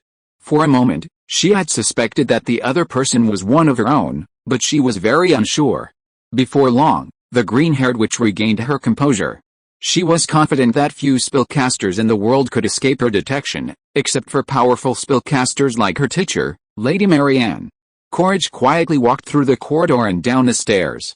She was now very close to the podium, but fortunately, the audience on the first floor was captivated by Cable on the podium, and no one noticed her. Regarding the derivation of the second law, I initially used geometric division. Although it later proved to be a crude and clumsy method, it's still the law I derived using this method, so it's better to introduce it here. I'd like to give you a heads up. At tomorrow's meeting, our Lord, Marcus Gleman, will introduce a powerful mathematical tool. This tool has unparalleled convenience in calculating the area enclosed by curves, and of course, its uses extend far beyond that. You will all love it." Corlich pretended to want to listen more attentively to Cable's speech, slowly approaching the podium, but actually moving closer to the older scholar, the one she suspected was Elvis. She first locked onto him out of the corner of her eye, then her starry eyes flickered. The white-haired witch's heart skipped a beat. It was him, Elvis, the goal she had pursued across half the continent.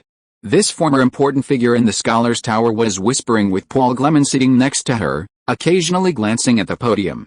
"I really didn't expect that Alder's academic world had progressed this far." Elvis, his heart shrouded in novelty and surprise, was completely unaware that someone was secretly watching him. He was completely absorbed in what he had just heard about the heliocentric theory and the Cable's 3 laws. He had regained his identity as a scholar, and his long-dormant thirst for knowledge had been fully ignited. So many years had passed, and Elvis, who had devoured countless books in the Scholar's Tower, believed that few things in the world could stir such a great wave in his heart. The magic of those wizards was one, but the knowledge he had heard at the meeting today also belonged to that category. He poured out his excitement to Paul. "This will be revolutionary. You know, the geocentric model has dominated the astronomical world for so many years. No, it should be said that people have believed this since ancient times.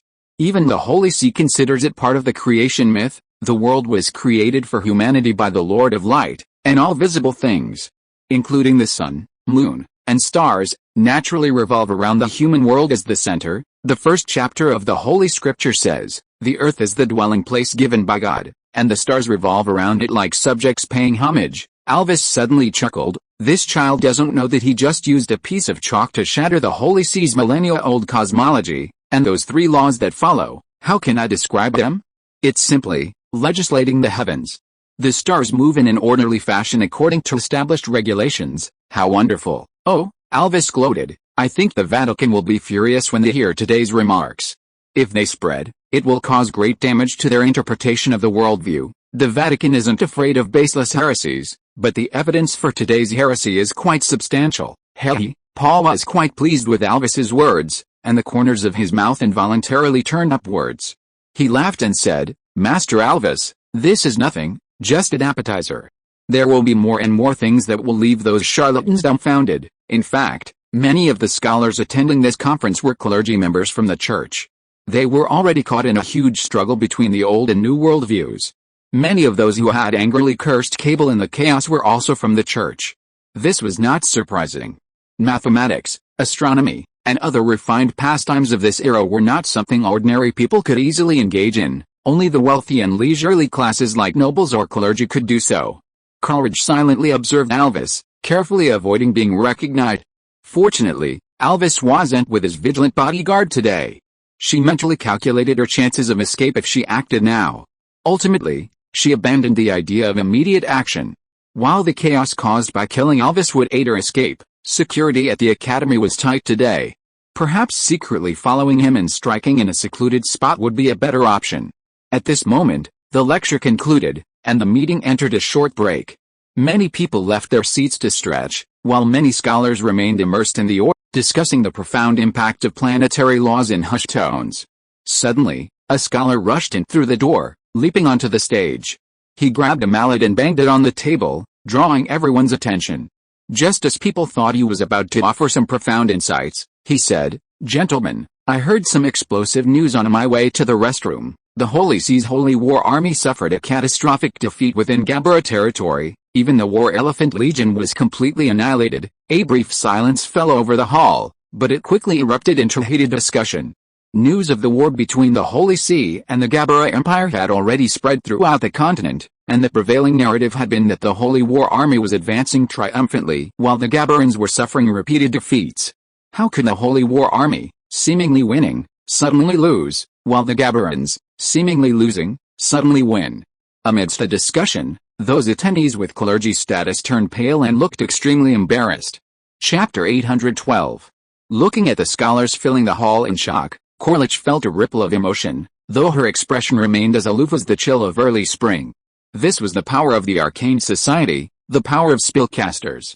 As a core member of this wizarding organization, Coleridge naturally knew the details of the war between the Gabella Empire and the Holy See.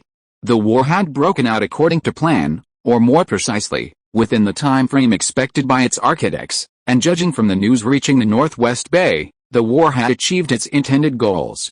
Having suffered a defeat, and losing such a powerful force as the War Elephant Legion, the Holy See was now utterly disgraced.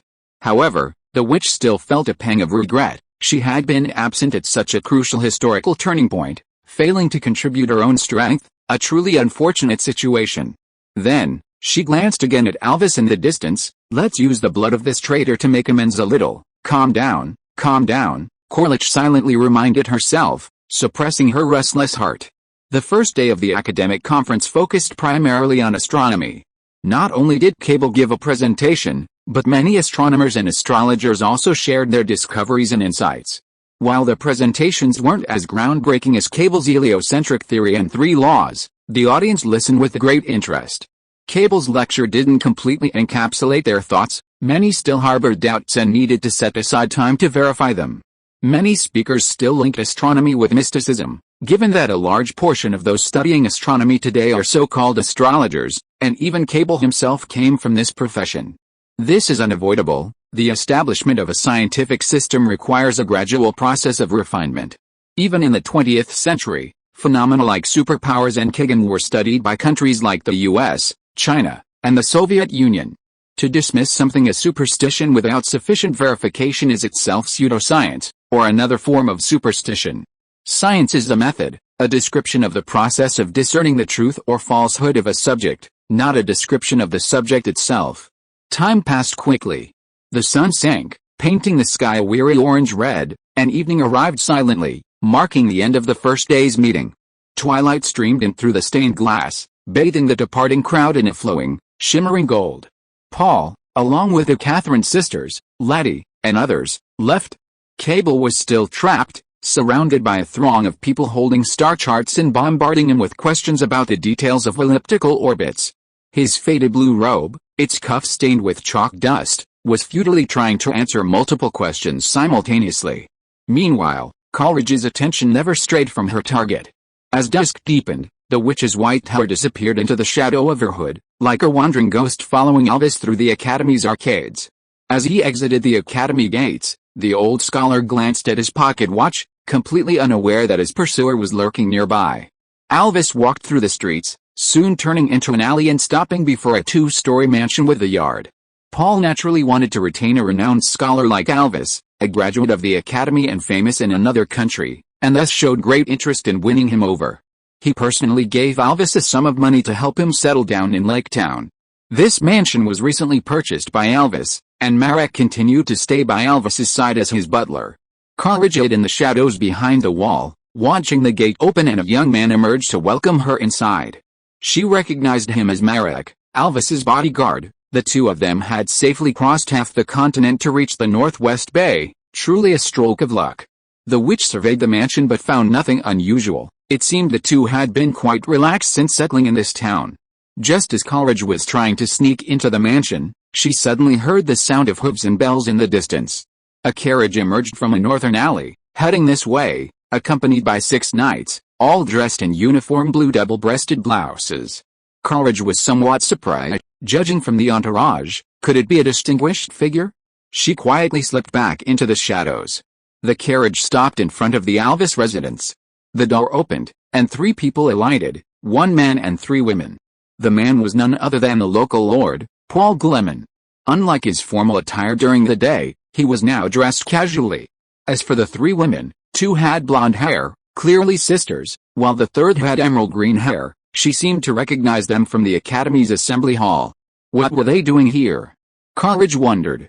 Welcome, welcome, an elderly scholar with gray hair emerged from the mansion to greet the guests. It's an honor to visit your new home, Paul greeted him with a smile. He and Catherine followed Alvis into the mansion. The guards who had come with Paul, according to their assigned roles, 4 stayed outside to keep watch, while the other 2 followed them inside. The group took their seats in the dining room, where a table was already laden with exquisite dishes, specially ordered by the butler, Marek, from a nearby restaurant. Thank you for inviting me to share in your housewarming, Paul said, raising a glass to Alvis. I would also like to discuss some matters with you. Please speak freely, Marcus, Alvis replied, raising his glass in response. Paul took a sip of his drink. It's about the West College. When I first established this college, my intention was to meet the needs of the rapidly developing economy of the Northwest Bay, to continuously produce engineers, mathematicians, researchers, and other talents, what I collectively call STEM talents. Alvis nodded. A very apt description. Paul looked at him. But now I need to cultivate a large number of scholars who study the cultures and social systems of peoples around the world. This can be called social science. This is something the current West College cannot provide. I need to establish an institution to accomplish this goal. Alvis asked, what is the reason for your need? After some time getting to know him, he felt that the Marquis of Gleman was a very purposeful person. He was unlikely to make this decision on a whim stemming from a fascination with different cultures. Chapter 813. Paul explained to Alvis the reasons for establishing the Academy of Social Sciences. The Northwest Gulf was expanding its overseas trade, bringing immense wealth, but also increasing conflicts due to cultural differences. Experience was a valuable asset, but established merchants who had invested in learning and developing mature channels were less enthusiastic about guiding newcomers to avoid potential losses. They might be unsure of local consumer preferences or lack foresight regarding policy changes by local rulers, leading to unprofitable deals. Furthermore, insufficient understanding of local customs and cultural taboos could cause conflicts, sometimes even resulting in death, and locals often projected their impressions of individual outsiders onto the entire community. We need to understand the locals' way of thinking and anticipate their possible decisions, especially those in positions of power, Paul explained to Alvis with a hint of helplessness. We can't just send warships to the enemy's port to intimidate them every time something happens. Alvis smiled. So you've done that before. He had seen the Arda warships docked at the pier in Port Franklin. Their imposing hulls had left a deep impression on Alvis. He had already learned about artillery and its power during his travels, so he knew exactly what the densely packed gun ports on the Arda warships meant. Imagine a warship the size of a castle, possessing long-range strike capabilities far exceeding the power and accuracy of ballistae. Just a few of these ships docking outside the ports of hostile forces would be like a noose around the necks of those port cities. Ahem, Paul cleared his throat. If necessary, our Navy will do so. You know, some societies are still in a rather primitive state, let alone those places. Even in the Northwest Bay 10 years ago, seizing the goods of passing merchants was just a matter of a lord's word. They could concoct some fines, or even temporarily add some ridiculous taxes, and you lose everything. In such cases, we must strike them harder. However, I want to increase social science research for another reason. Alvis clearly sensed that Paul Gleman's expression and tone had become serious. That's the orcs. Orcs, yes.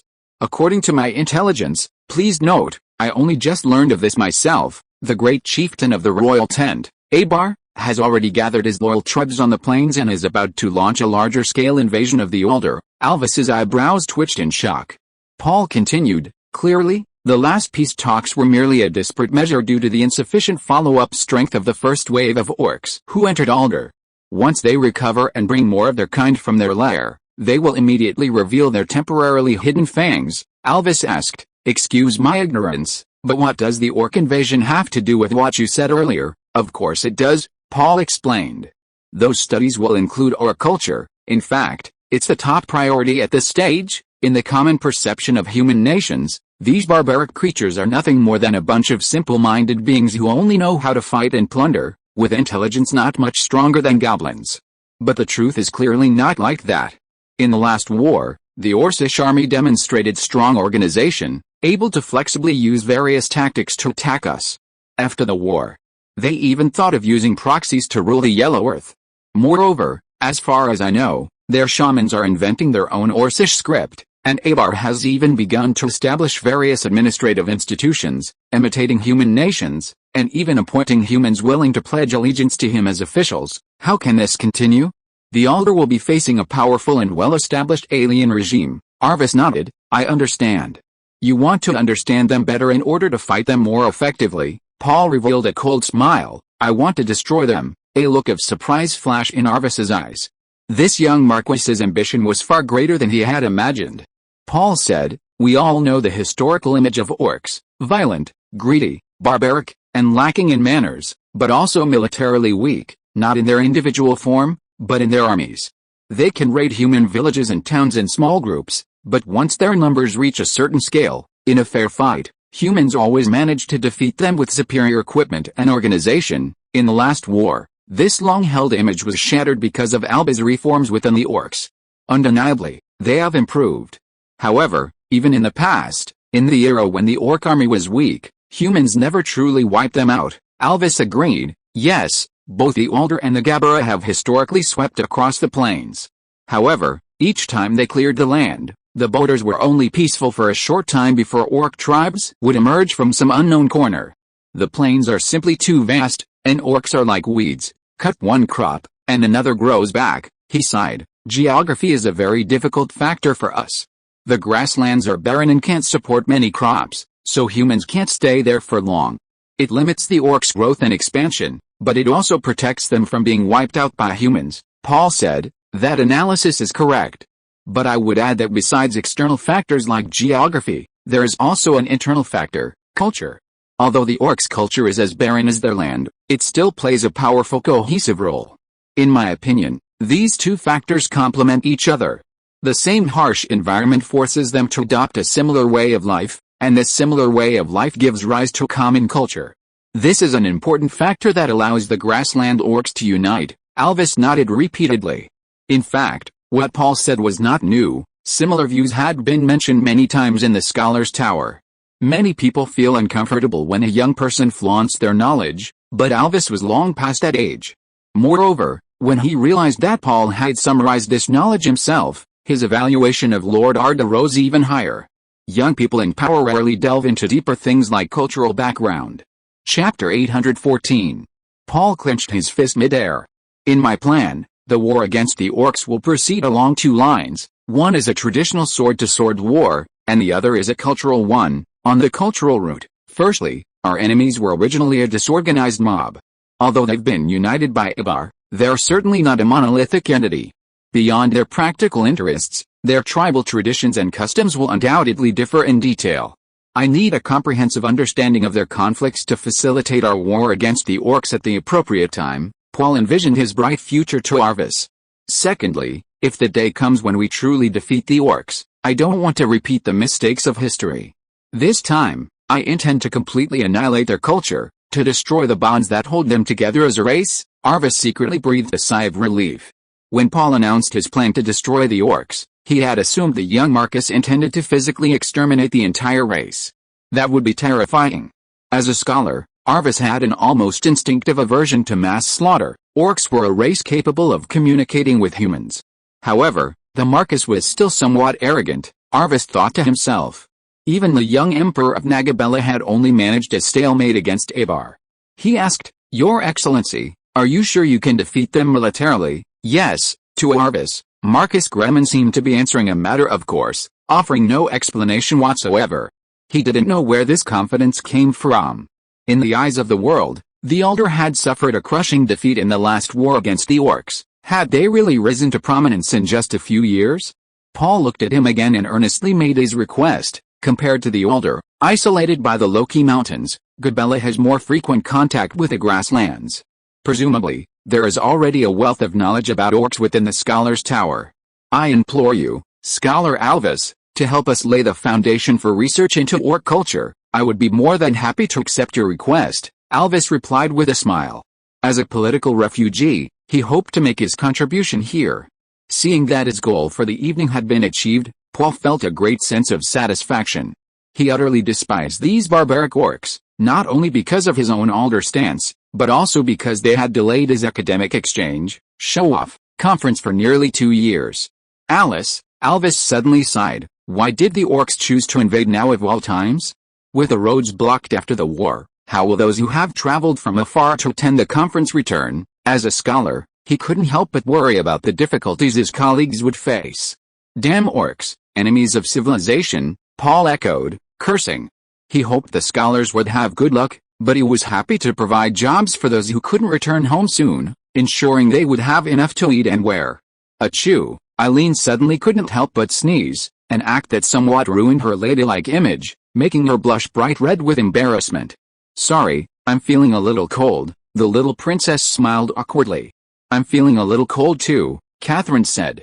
In a flash, Laddie suddenly stood up, pointed behind Paul and Catherine, who were sitting side by side opposite her, and shouted, "Watch out!" The dining table in front of her suddenly moved.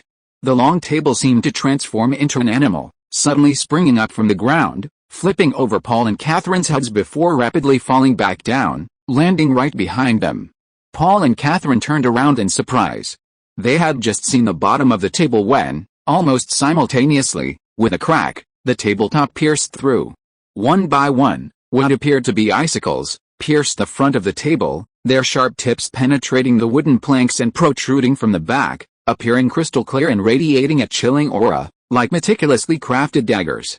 Without the table's protection, the consequences would have been unimaginable. Eileen was also within the table's protective range, while Alvis seemed to have been pulled behind the table by some unknown force. Paul glanced around, breaking out in a cold sweat. The wall he had been facing was now riddled with dense ice spikes, as if it had been bombarded, except for a small area hidden by the table. Then he looked at Laddie, and his blood rushed to his head. An ice spike was embedded in the witch's chest. Laddie, Paul's eyes widened, an indescribable, immense pain churning in his chest, as if his heart had been struck by a hammer. Seeing Paul about to step forward, the green-haired witch reached out and pinned him behind the table. "You're the only one who can't move." Before she finished speaking, she coughed up a mouthful of blood, staining her entire chest crimson. Seeing her like this, Eileen burst into tears. Catherine drew her sword and calmly peeked out from behind the table to survey her surroundings. Bang! The restaurant door was kicked open, and the guards waiting outside rushed in with short-barreled muskets. They raised their muskets to fire at the expected assassins, but immediately froze. Where were they? Apart from Paul and his companions hiding behind the table, there were no other suspicious persons in the room. Catherine was furious. Damn it, they escaped? Can't be sure. Laddie dared not be careless in the slightest, concentrating all her attention on sensing her surroundings. Strangely enough, despite being seriously injured, she seemed completely unharmed. The chill in the restaurant intensified. At that moment, Catherine noticed a sudden tremor in the air near the open window. At first, she thought she was seeing things, but she immediately considered the situation and decisively pointed towards the window. Fire, bang, bang. The guards pulled the triggers in the direction he pointed, two loud explosions echoing in the confined space, making everyone's eardrums ring. But they still heard the unusual impact, and upon closer inspection, they saw that the two bullets, which should have been fired from the window, were stuck in midair. Crack! Like shattered glass, cracks appeared in the air around the two bullets. After a series of whooshing sounds, countless shards of ice fell to the ground, and a figure appeared before the window. Chapter 815. Orcish, Alvis, who had been silent all along, cried out in terror. His eyes widened as he stared in disbelief at the figure at the window. That signature white hair, that icy expression, it couldn't be wrong. Alvis's suffering had begun with the relentless pursuit of Orcish, this powerful witch had been a constant nightmare for him. After traversing the vast plains and finally arriving at the Northwest Bay, Alvis thought he had escaped this nightmare. After all, more than a year had passed. Would a witch relentlessly hunt down a lost target? He never imagined that the white-haired witch would track him all the way to the Northwest Bay, still trying to kill him. She's the assassin the Emperor sent to kill me. My God, how could she be here? At that moment, 4 more guards rushed in. They had been stationed outside the mansion. Seeing the woman at the window, the guards didn't hesitate to raise their guns and fire. Bang! Bang! Bang! Bang! 4 more explosions. However, an invisible layer of ice armor seemed to have formed in front of the witch. After the shot, cracking sounds echoed around Orcish again, followed by shattered ice fragments appearing in the air. Incredibly, a bullet capable of piercing metal armor was stopped by a layer of ice. However, ice under certain conditions is indeed incredibly hard, and the guards were armed with portable short-barrel guns, which were less powerful than conventional firearms. The white-haired witch let out a cold laugh, and with a wave of her hand, clumps of white matter began to condense around her, gradually shaping into sharp, pointed forms. The guards didn't have time to reload. Displaying fearlessness, they drew their longswords and charged at the witch. Paul and Catherine protected Eileen and the injured laddie as they retreated from the room. The sharp longswords thrust forward without being hindered like bullets. The guards stared wide-eyed, seemingly surprised by how easily it went. Just as the blades were about to pierce the witch's body, another unexpected event occurred. Orcish's body suddenly became ethereal. When the guard's swords pierced him, it was as if they were piercing a phantom, and the ice spikes that had previously formed around him vanished. The witch smiled, and suddenly her phantom vanished completely, a cloud of white mist bursting forth from where she had stood, or rather, the shadow seemed to dissipate into a cloud of icy vapor, containing a bone-chilling cold. "Go protect the Lord," one of the guards shouted. They were about to return to Paul's side when they suddenly found their legs unable to move. Looking down, they discovered that their legs were frozen solid, a thick layer of ice connecting them to the ground, tightly encasing their feet and calves. The entire dining room was plunged into a frozen wasteland. In a short time, icicles appeared hanging downwards from the ceiling, and the surrounding walls were covered with thick layers of ice. Damn it! The doors are frozen shut. Paul kicked the doors, which were now covered in a thick layer of ice, but they wouldn't budge. A swirling mass of white frost, resembling a miniature blizzard, suddenly appeared above their heads, undoubtedly the terrifying witch who had just vanished. Laddie gritted her teeth, raising her hand as if to do something, but immediately spat out a mouthful of blood, her eyes glazing over, her whole being appearing dazed. In this critical moment, Alvis shouted, "Orcish isn't my target.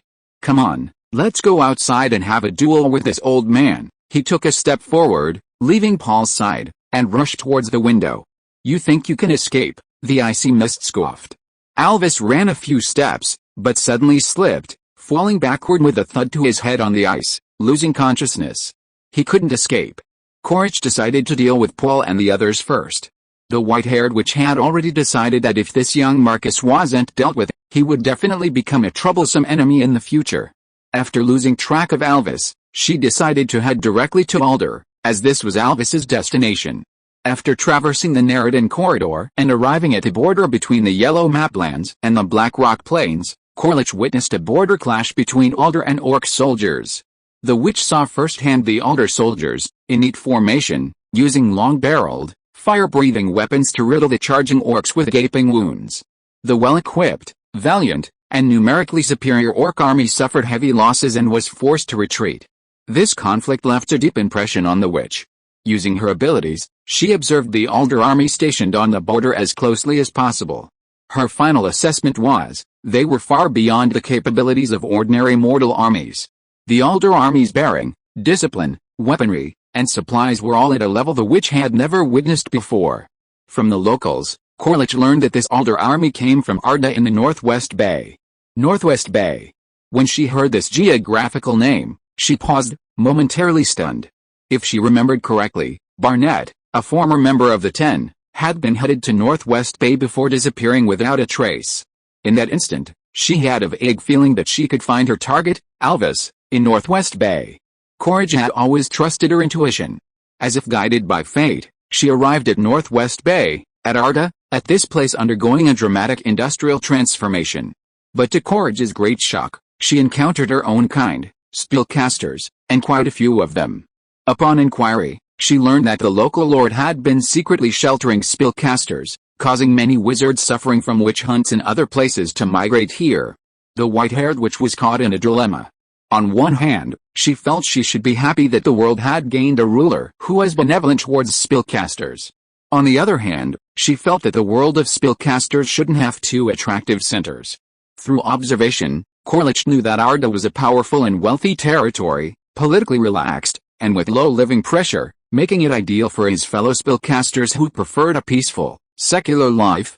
Over time, as word spread among the spellcaster community, it would undoubtedly diminish the appeal of the Gabella Empire under the control of the Arcane Council. Tonight, Corlich further confirmed that his target was under the protection of the lord of this place, Paul Gleman. There was no other way. The white-haired witch decided to eliminate Marcus Gleman as well. The beautiful blonde woman, who seemed to be Gleman's wife, threw her sword at her, but without harming her still unmaterialized self.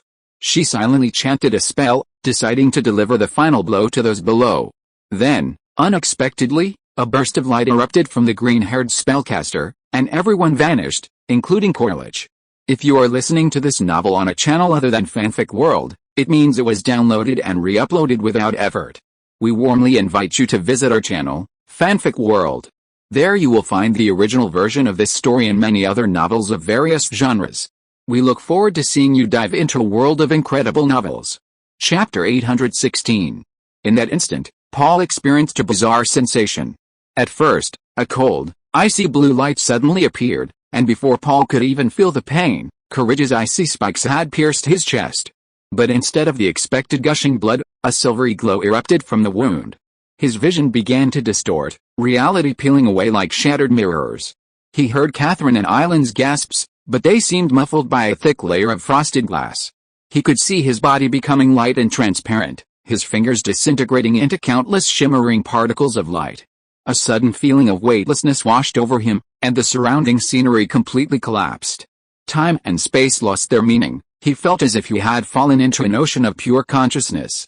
There was no up, down, left, or right, no light or darkness, no warmth or cold, only flowing thought energy swirling around like a nebula. In this mysterious realm, Paul was astonished to find that he still retained his complete consciousness.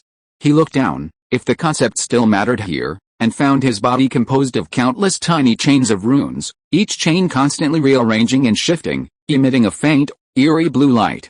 A distant, ethereal echo reverberated, like 1,000 voices whispering simultaneously. A cognition beyond language directly entered his consciousness. This was not death, but an exile to a higher dimension. The white-haired witch's assassination attempt seemed to have opened some strange door, casting him into this peculiar dimension existing in the gap between matter and spirit. Paul's consciousness gradually stabilized in this void, and his body slowly materialized, eventually solidifying into a form identical to his original one. Suddenly, Several rapid breaths and low gasps echoed from the flowing silver mist around him. He looked in the direction of the sounds and saw the hazy mist slowly dissipating like a veil, gradually revealing several familiar figures.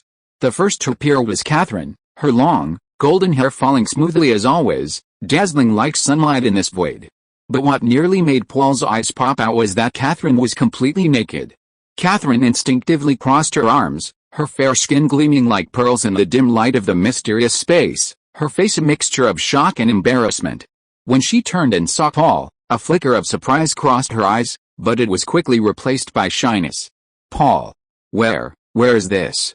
Why are we? Her voice trailed off, her cheeks flushed.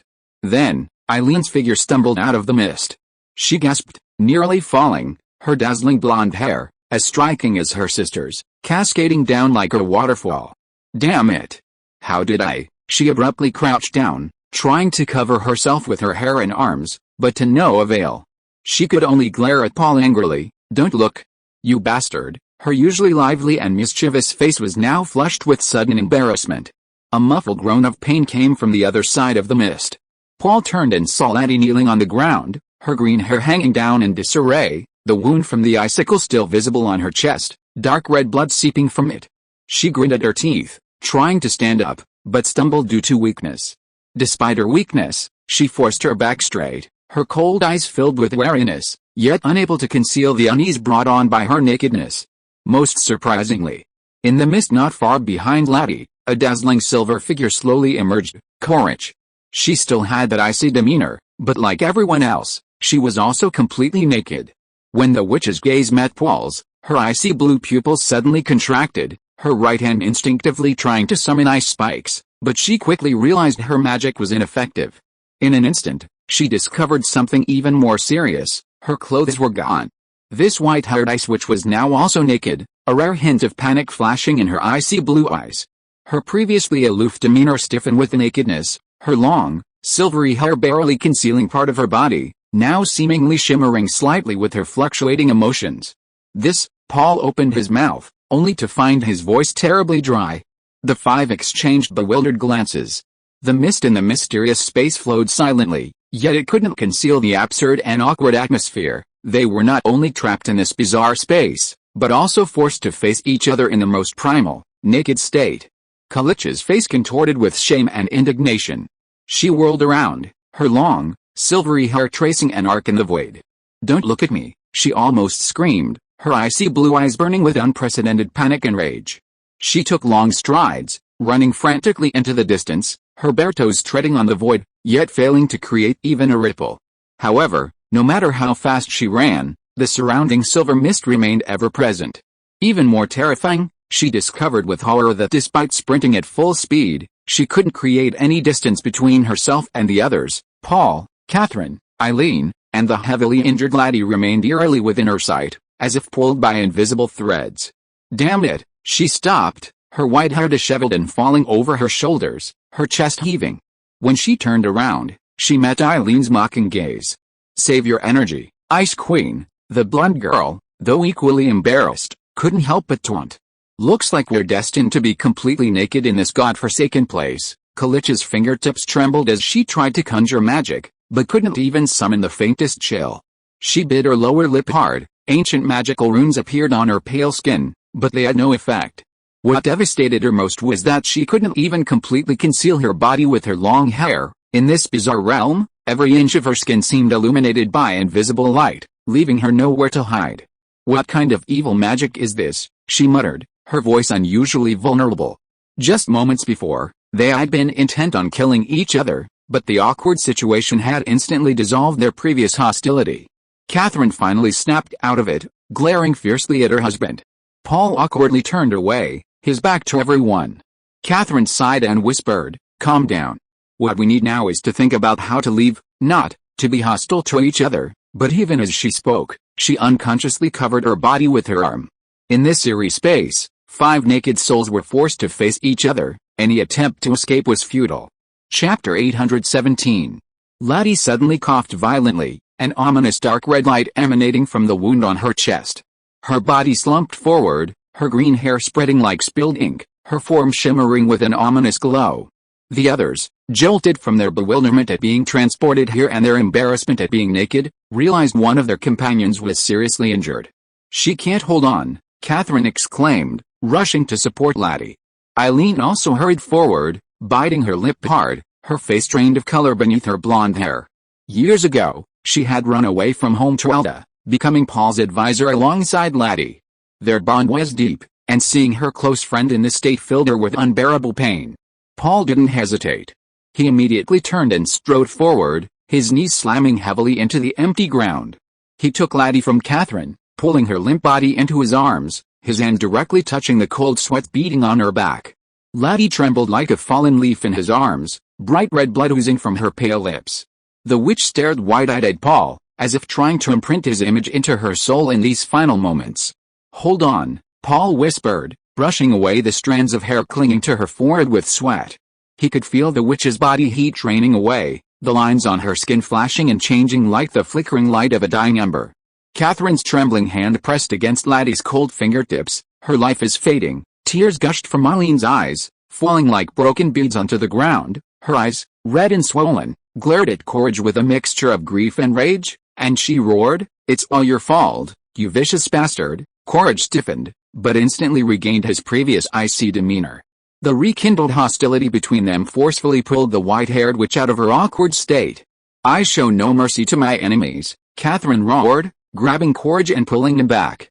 "Damn it," the white-haired witch tried to resist, but unable to cast spells, she was no match for the female knight and was quickly subdued. "Then we won't show any mercy either. If Laddie is gone, you should go and join her." Catherine's words carried a chilling coldness, like the icy spikes the witch had previously cast. Paul anxiously asked the girl in his arms, "Laddie, I know you must have a way. You always have a solution to every crisis, and this time will be no exception." Cough, cough. Just as the witch's life force was about to be extinguished, the entire space suddenly trembled violently. The silver mist was torn apart by the raging energy, and an emerald storm exploded out of thin air, its blinding light forcing everyone to squint. At the eye of the storm, a graceful figure gradually became clear. It was a woman. To everyone's astonishment, the woman had the exact same face as Laddie Sisha, yet exuded a completely different aura of danger. She hovered in the eye of the storm, her waist-length green hair dancing like a living thing, the ends shimmering with stardust-like light. Unlike Laddie's current pale face, this identical face had a bewitching blush, and her full lips curved into a captivating smile.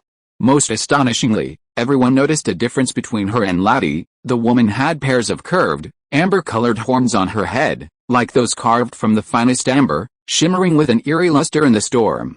Her body seemed more voluptuous than Laddie's.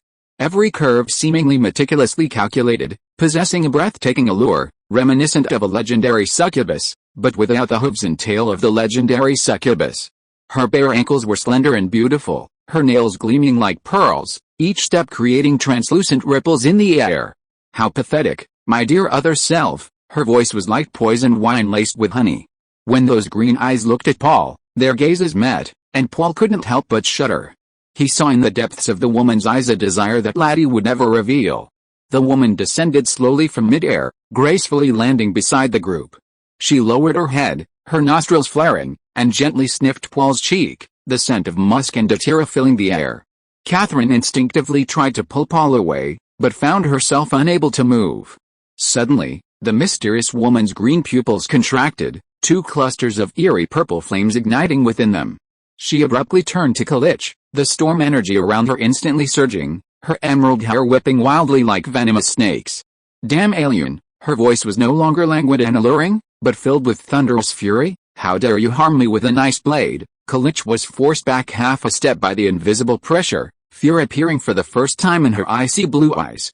She instinctively tried to summon ice armor, but only received a cold laugh from the mysterious woman. An invisible force gripped her throat in the void, lifting her naked body into the air. The mysterious woman's anger flared even higher. She violently whipped her emerald hair, a storm of energy whistling sharply in response to her emotions.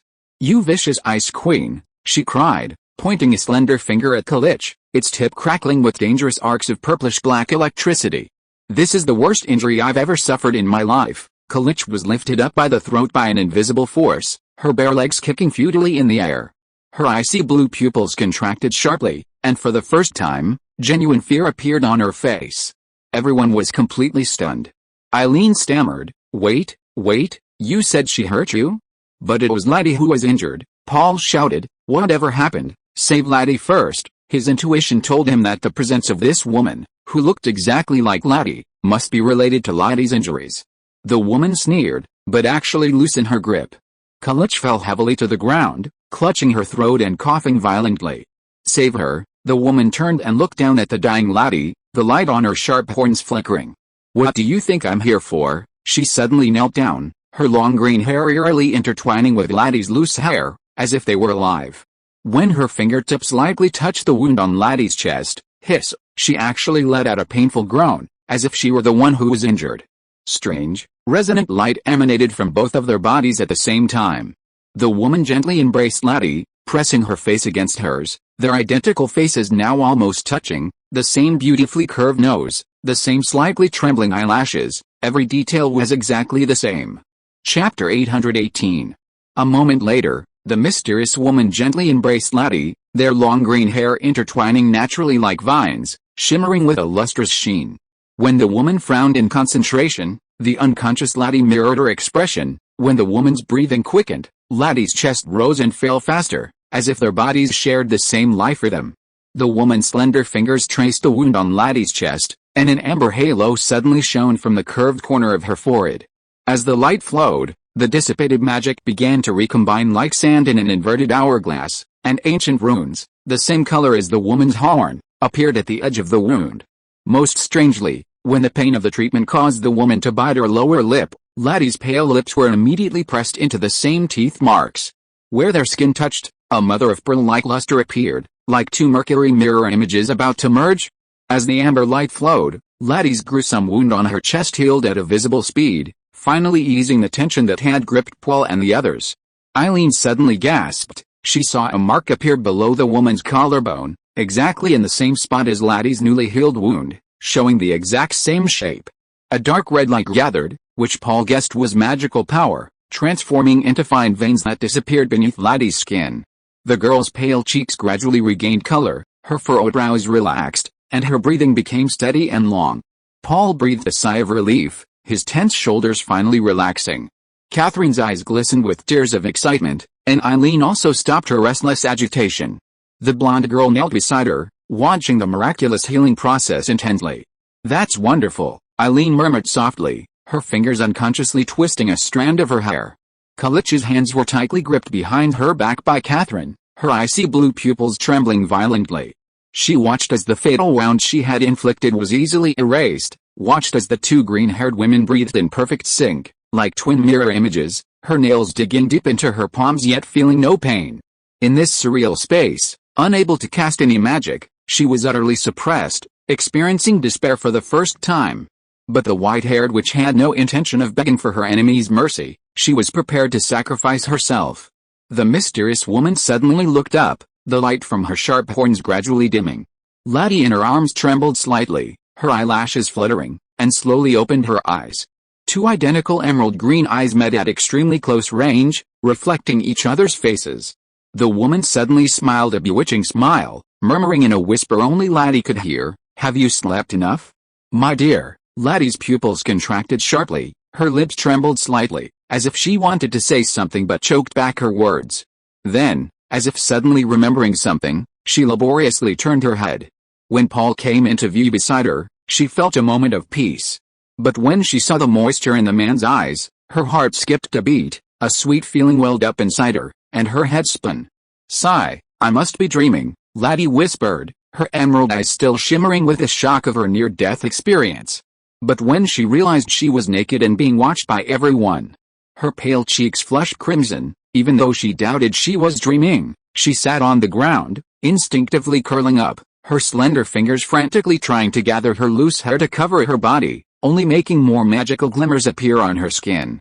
Having escaped mortal danger, the witch finally felt shy like a normal person. Don't look." Her voice was much weaker than usual, tinged with an unusual panic. Her fingertips unconsciously traced familiar incantation lines, but only stirred a few feeble sparks in the air. Laddie stared in astonishment at her trembling fingers. In this bizarre mental space, Even the most basic illusion magic had failed. She looked at Paul for help, but the instant their eyes met, she turned away as if electrocuted.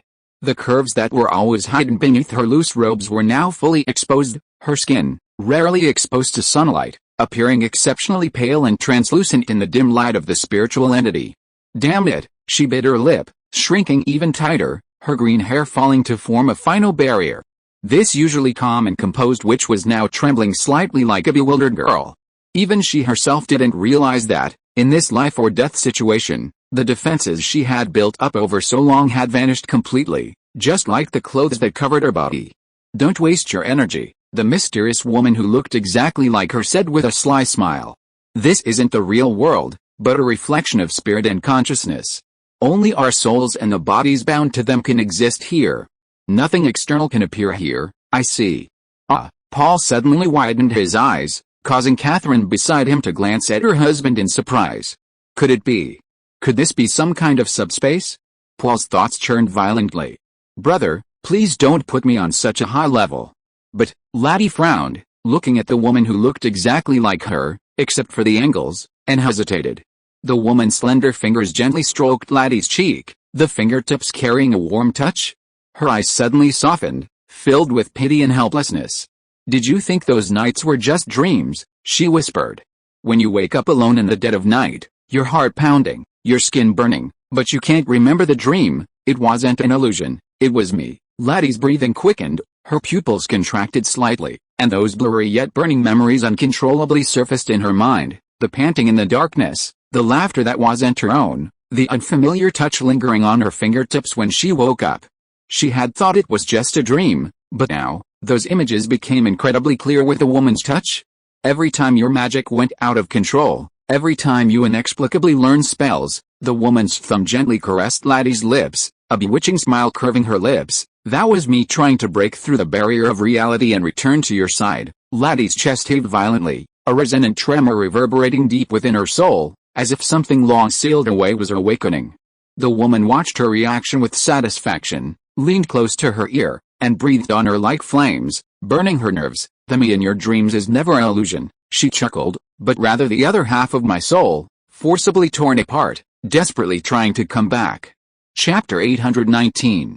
Although the mysterious woman spoke softly, in this strange space, sound seemed impossible to conceal, and her words clearly reached everyone's ears. "What do you mean? It sounds like you two are one person," Leo asked, his voice trembling with surprise, his hands repeatedly clasping together and separating. He temporarily abandoned the idea of whether this was some kind of subspace, whatever. The woman turned to Paul, revealing a mischievous smile. "Paul Gleman, you guessed right, you and I have known each other for a long time." Paul's heart skipped a beat. This sounded like she knew him very well, yet he knew nothing about her, except for her appearance, which was exactly the same as Laddie's but with a completely different air. It was somewhat unsettling. "Wait, horns? I saw her. You would never guess, but Her Majesty the Queen looks exactly like someone beside you." Lady Laddie Gerard Sisha, face shape, eyes, hair color, in every detail you can notice, you can't tell them apart. Oh, except for the horns on the Queen's head. Back in Crystal Radiance, Paul had entertained Captain Glenn, the legendary explorer who led a fleet to discover the New World and completed the first circumnavigation of the globe. He had just returned to Alder from his second expedition to the New World, retrieving his companions who had been held captive by the natives during his first journey. This explorer had described to Paul an incredible discovery he had made in the New World. The native Surdans were a humanoid race with horns, and their queen looked exactly like Laddie. Now it seemed this was no coincidence. The mysterious woman before him perfectly matched Grand's description. His gaze lingered on her face for a few seconds before he tentatively asked, "A Surdan, haha, you guess it." The mysterious woman, or rather, the Queen of Surdan, seemed somewhat pleased. Catherine and Eileen were both startled. They also knew about the New World and the Surdan people, and as Paul's close associates, they naturally knew about the Queen of Surdan, having even joked about it with Laddie. Laddie fell silent. What exactly happened? Why were we teleported here? Was it your fault? Paul asked urgently, then added, "Of course, I am very grateful to you, Your Majesty. You saved Laddie no matter what, and if you're the one who teleported us here, you saved us all." He had intended to perform the local noble's greeting to the queen based on his knowledge of the New World from Gran, but considering their awkward frank situation, he refrained from doing so. Queen Certain smiled. Please allow me to maintain some secrecy. All I can say for now is, it's a protection, a mechanism triggered when I face imminent danger. More specifically, I have a feeling we'll meet in reality soon. We'll talk about it then. Of course, strictly speaking, because of another me. She pointed to Lottie. We've already met in reality. Since she had said that, Paul didn't press further, but simply asked, how do we return to the real world? Queen Certain gave an apologetic look. I'm sorry. Oh, I forgot. You forgot. Everyone was startled. Were they going to stay here in this state forever? The queen frowned. Do you think I'm not surprised myself? I always thought this protection mechanism was just a legend. And then, just as I was about to retire for the night, it suddenly happened. I don't want to. Eileen suddenly squatted down and burst into tears. We must find a way back. Catherine remained remarkably calm. Paul didn't know whether to be sad or happy. Sad because he might be trapped here forever, happy because he was trapped here with so many beautiful women. Oh no. He quickly turned his back to the group. The thought had almost made him look foolish. Queen Certain crossed her arms and snorted coldly. Now there's something important. I must take revenge. She turned her gaze to the white-haired witch. Courage. Courage broke free from Catherine's grasp. She slowly straightened up, her icy blue eyes burning with a resolute cold flame. The white-haired witch no longer concealed her naked body. The frost-like magical patterns on her pale skin were faintly visible, like winding cracks on a snow-covered plain. Kill me if you will. Her voice was as crisp and cold as shattered ice. From the day His Majesty Antonio took charge of the Arcane Council, I swore to burn my life for His Majesty and my people. A final wisp of cold air gathered at her fingertips as she drew the emblem of the Gabella Empire's crown in the air, a gesture that made Paul realize with a start that it wasn't just the symbol of the Empire, but possibly also a code of the Arcane Society.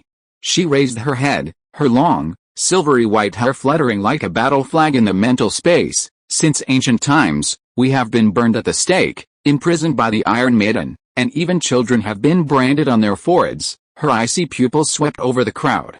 What you are about to do today is but one of countless acts of revenge. Kalich then turned his gaze to Lottie. You are also a spellcaster, aren't you? HMPH, I didn't realize before I made my move that there was a witch hiding beside Paul Gleman. Her icy blue eyes churned with bitter sarcasm, and a cold smile curled at the corner of her lips. How pathetic her voice, like shattered ice, carried undisguised contempt. A spellcaster with such power willingly grovels at the feet of a mortal who can't even chant the most basic incantation. Lottie's fingers tightened slightly, but before she could speak, Kalich continued his taunts. His Majesty Antonio leads the Arcane Council, fighting for dignity and freedom for all spellcasters, and you, she glanced mockingly at Paul, chosen to be a lackey kept by a mere mortal lord? The temperature in the room plummeted. Lottie's green hair moved without wind, the magical runes gleaming as if burning on her bare skin. But Kalich remained unfazed, raising her chin. Frost etched itself onto her pale skin like spreading battle markings. At least I still remember the pride of a spellcaster, she sneered. But you, Lottie, have long forgotten who you are. Lottie's pupils contracted, her knuckles turning white from clenching her fists so tightly. But in the end, she simply took a deep breath, her voice low and clear. My pride is never defined by others, and certainly not by you. Chapter 820. Inside Alvis's residence, the 6 guards turned deathly pale the moment Paul and his men vanished. They rubbed their eyes repeatedly, but their discipline forced them to accept that Lord Paul Gleman, his men, and the witch who had launched the attack had indeed disappeared. The head guard grabbed a shard of ice crystal from the ground. It was still wreathed in an ominous power. Split up, he ordered hoarsely. 4 of you stay and secure the scene. You, he pointed to one of his men, come back to the Lord's Manor immediately and report. The sound of hooves ripped through the night like thunder. Old Ford, who had just finished dinner, received an urgent message and rushed over. He strode into the manor gates, only to be met with even more hurried footsteps behind him. Chief Steward Ford turned to see Chief of Staff Schroeder. The two exchanged glances without exchanging greetings before walking side by side into the hall, where 2 men were already waiting for them. The Lord's Captain of the Guard, Victor, paced anxiously, while Butler Philip prayed with his eyes closed. Steward, Chief of Staff, you 2 have finally arrived. The tall captain of the guard looked as helpless as a child abandoned by his parents. What did you say? A minute later, the white-haired steward grabbed the captain of the guard by the collar. The Marquis and the lady were assassinated? They disappeared? What do you mean, disappeared? Gone right in front of 6 people, vanished into thin air. Victor's hands gestured futilely in the air, repeating the unbelievable information the guards had reported to him. Chief of Staff Schroeder frowned and asked, "Are these 6 men reliable?" Victor nodded vigorously. "The men protecting Lord Griles have all undergone rigorous testing and selection. Their loyalty is absolutely reliable." Old Ford looked at the butler, Philip. The butler stiffened. "Please give your orders, Master Butler. Prepare a small room for us, and forbid anyone from approaching." In the dimly lit hall, 4 figures were cast on the wall by the flickering candlelight. Old Ford placed his strong coffee on the oak table and said in a deep voice, "The most urgent thing is to prevent the situation from deteriorating." Schroeder said worriedly, "According to our intelligence, the Orc chieftain Abar is leading a large army into the Rodan corridor, and at this particular time." The Grand Counselor looked at him. "I have an idea. What do you think of it?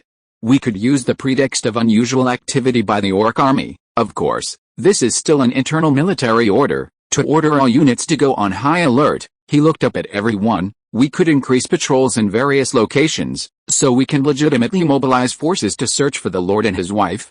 Perhaps they were magically teleported nearby. Those present were no strangers to magic. Time is of the essence." Chief of Staff Schroeder immediately grabbed a quill and drafted a military order on paper. "I'll try to send out the official order before dawn." Butler Philip tapped the table lightly with his fingertips. "Should the academic conference at the Vis Academy still proceed, the academic conference must proceed as scheduled," the Chief of Staff of the State Council said firmly, to avoid unnecessary speculation. However, he paused, "We need to send more reliable people to secretly monitor the proceedings. Also," he looked at the captain of the guard. "Those people present." Captain of the guard Victor gripped his sword, pursed his lips, and said, "The 6 eyewitness guards have been confined to the Lord's Manor, and Mr. Alvis has agreed to cooperate with us after waking up." Old Ford continued, "We need to have Cecil send people to monitor any unusual activity in the city, focusing on suspicious individuals who have recently inquired about the Lord's whereabouts. I feel that the conspirators behind this, that is, the Mystic Society, will not let this go." Wait, could the Lord's disappearance be the work of assassins? From Alvis's account, they already knew who had sent the assassins tonight. The Arcane Society and the Gabella Empire, 2 powerful forces united as one. Victor shook his head. "I asked, but the guards said it didn't seem like it.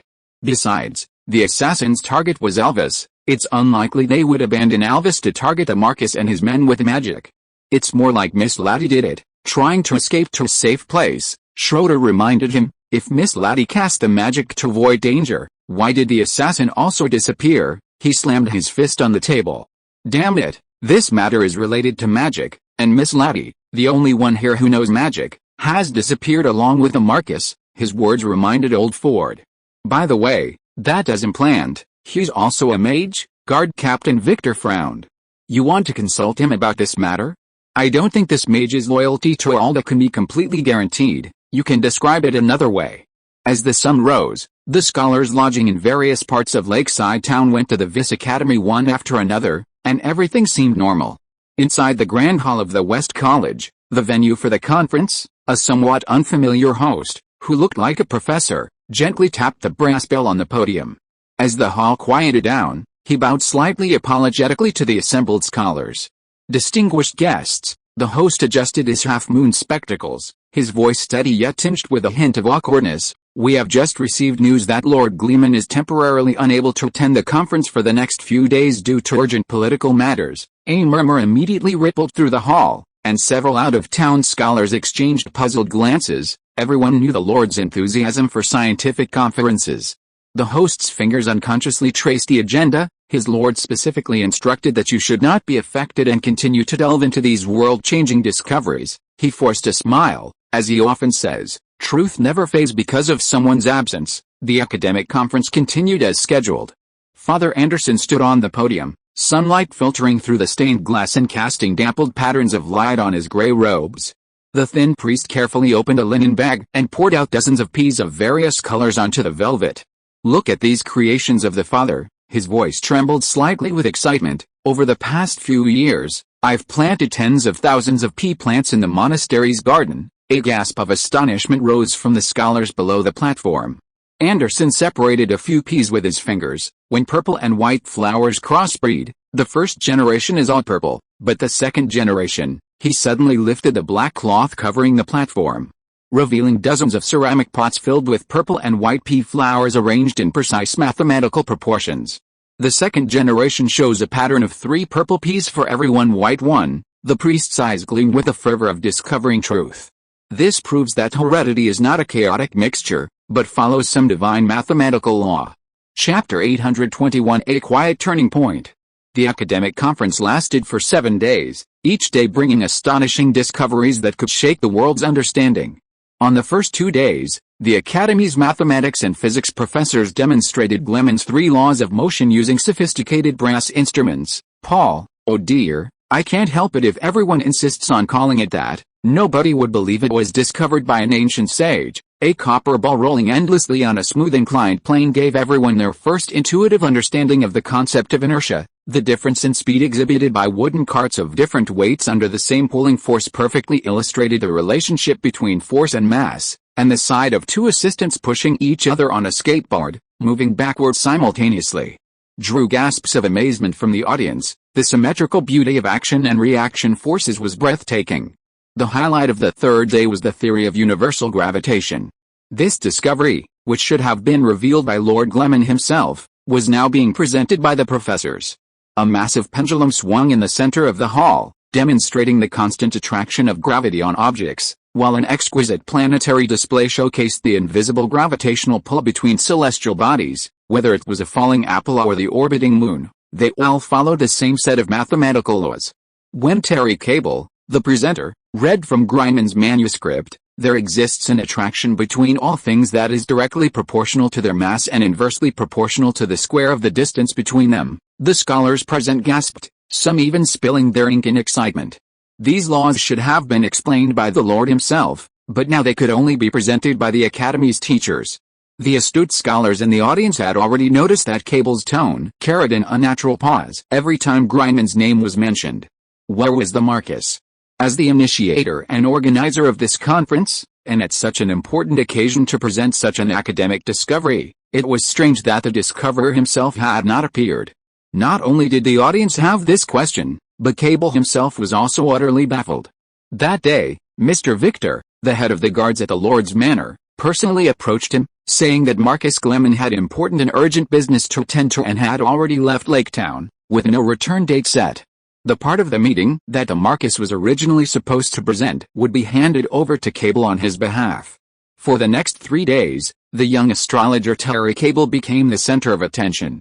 This dark-haired young man stood on a high platform, his fingertips tracing the star charts covered in mysterious symbols, explaining the mysteries of calculus, still quite unfamiliar to outside scholars. In this timeline, this new branch of mathematics had been derived and perfected jointly by Paul Gleman and Terry Cable. But now only the young astrologer faced the skeptical gazes of the audience. He nervously demonstrated how to use this mathematical tool to calculate planetary orbits, predict tidal changes, and even precisely describe parabolic trajectories. When he suddenly paused halfway through his demonstration, subconsciously glancing towards the door. The astute audience noticed this detail. He seemed to be expecting a certain absent figure. The last 2 days belonged to the alchemist's revelry. Wells and Hoffman erected a huge blackboard in the central hall, displaying the symbols of dozens of elements. Hydrogen, as light as morning mist, copper compounds that glow green when burned, and strong acids capable of corroding steel. These substances arranged themselves according to specific rules, exhibiting a perplexing yet incredibly harmonious periodicity. The alchemists called it a table of elements, claiming it might reveal the ultimate secrets of matter's composition. At the conference's close, the scholars were still immersed in awe, exchanging notes and debating details, yet no one could answer the question, why were discoveries that should have been presented by Gleman himself being presented by someone else? Whenever the name of the Lord of Arda was mentioned, everyone's gaze would involuntarily drift to the empty seat of the head guest. Where was that young Marcus? After the academic conference, dozens of scholars with a keen interest in mechanics accepted an invitation from Guy Burns, the head of the Lakeside Machinery Factory, to visit the so-called steam locomotive. They arrived in groups on the outskirts of Lake Town. Passing through an oak fence, a breathtaking view unfolded before them. Two gleaming iron rails stretched straight into the distance, resembling parallel silver streams in the sunlight.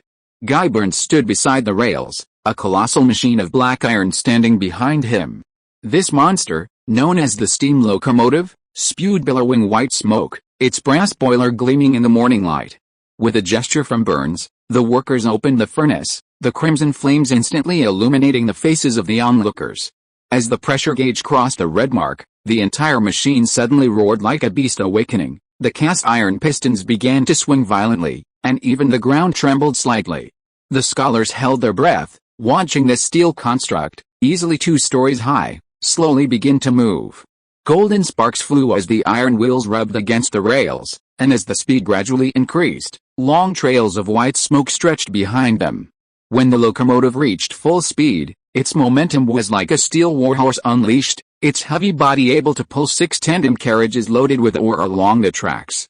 The test ride caused an even greater sensation. 20 daring scholars boarded a specially designed sightseeing carriage and completed a 3-kilometer round trip, pulled by the steam locomotive. The wind tore at their hair and robes, the smell of coal smoke filled the air, but everyone stared intently, not wanting to miss a single detail. The receding scenery outside the window, the rhythmic vibrations beneath their feet, and the ceaseless click-clack of the machinery. On the return trip, the locomotive demonstrated astonishing braking power under everyone's watchful eyes. As the stoker pulled the brass valve, a piercing metallic scraping sound echoed across the field, and this behemoth weighing several tons came to a steady stop in just a few dozen steps. The academic conference in Lake Town had ended, but in this ignorant age, it was nothing more than the murmurs of a small group of eccentrics in a corner of the world. While farmers toiled in the fields, their backs bent, and nobles indulged in banquets and intrigues. Discussions about the laws of motion, the periodic table, and steam locomotives were like grains of sand thrown into a deep pool, barely causing a ripple. In the illiterate streets, no one cared about the law of squares or the laws of heredity. In the opulent palaces, the powerful were more concerned with the marriage alliances and fiefdoms than the periodic table. Yet, between those ink-stained fingers, on those sheets of paper filled with calculations, a silent revolution had begun. The seeds sown by Paul Gleman were burning in the minds of scholars, and those seemingly obscure theories would eventually transform into a world-changing force. When future historians look back on this era, they will find that, while most were oblivious, the wheels of history had already turned, and the gathering in Lake Town was the initial sign of that great turning point. Before long, these discoveries, now considered leisurely pursuits of the idle class, would reshape this world, stagnant for millennia, with overwhelming force. Chapter 822. In a classroom at the Griles Military Academy, Bryce Auld slammed his pointer heavily on the edge of the sand table, the metallic clang causing all the students to look up. A sharp smile appeared beneath Bryce's thick beard. He recalled how, back then, he was just a wild knight from a rural area. Who could have imagined that one day he would be teaching military courses to big shots from the capital? Klein, Lester, Offena, these were all veterans who had followed Princess Catherine in countless battles. He used to only look up to them, but now they addressed him as Teacher Bryce. How fulfilling. Gentlemen, he began, you are all surely familiar with the various rules and regulations of the Alda army, but that is only one aspect that forges this army. Today, I will unveil the mathematical secrets that enabled the Alda army to defeat those traditional armies. His pointer pointed to the large blackboard behind him, on which the Griles combat dynamic equations were prominently displayed.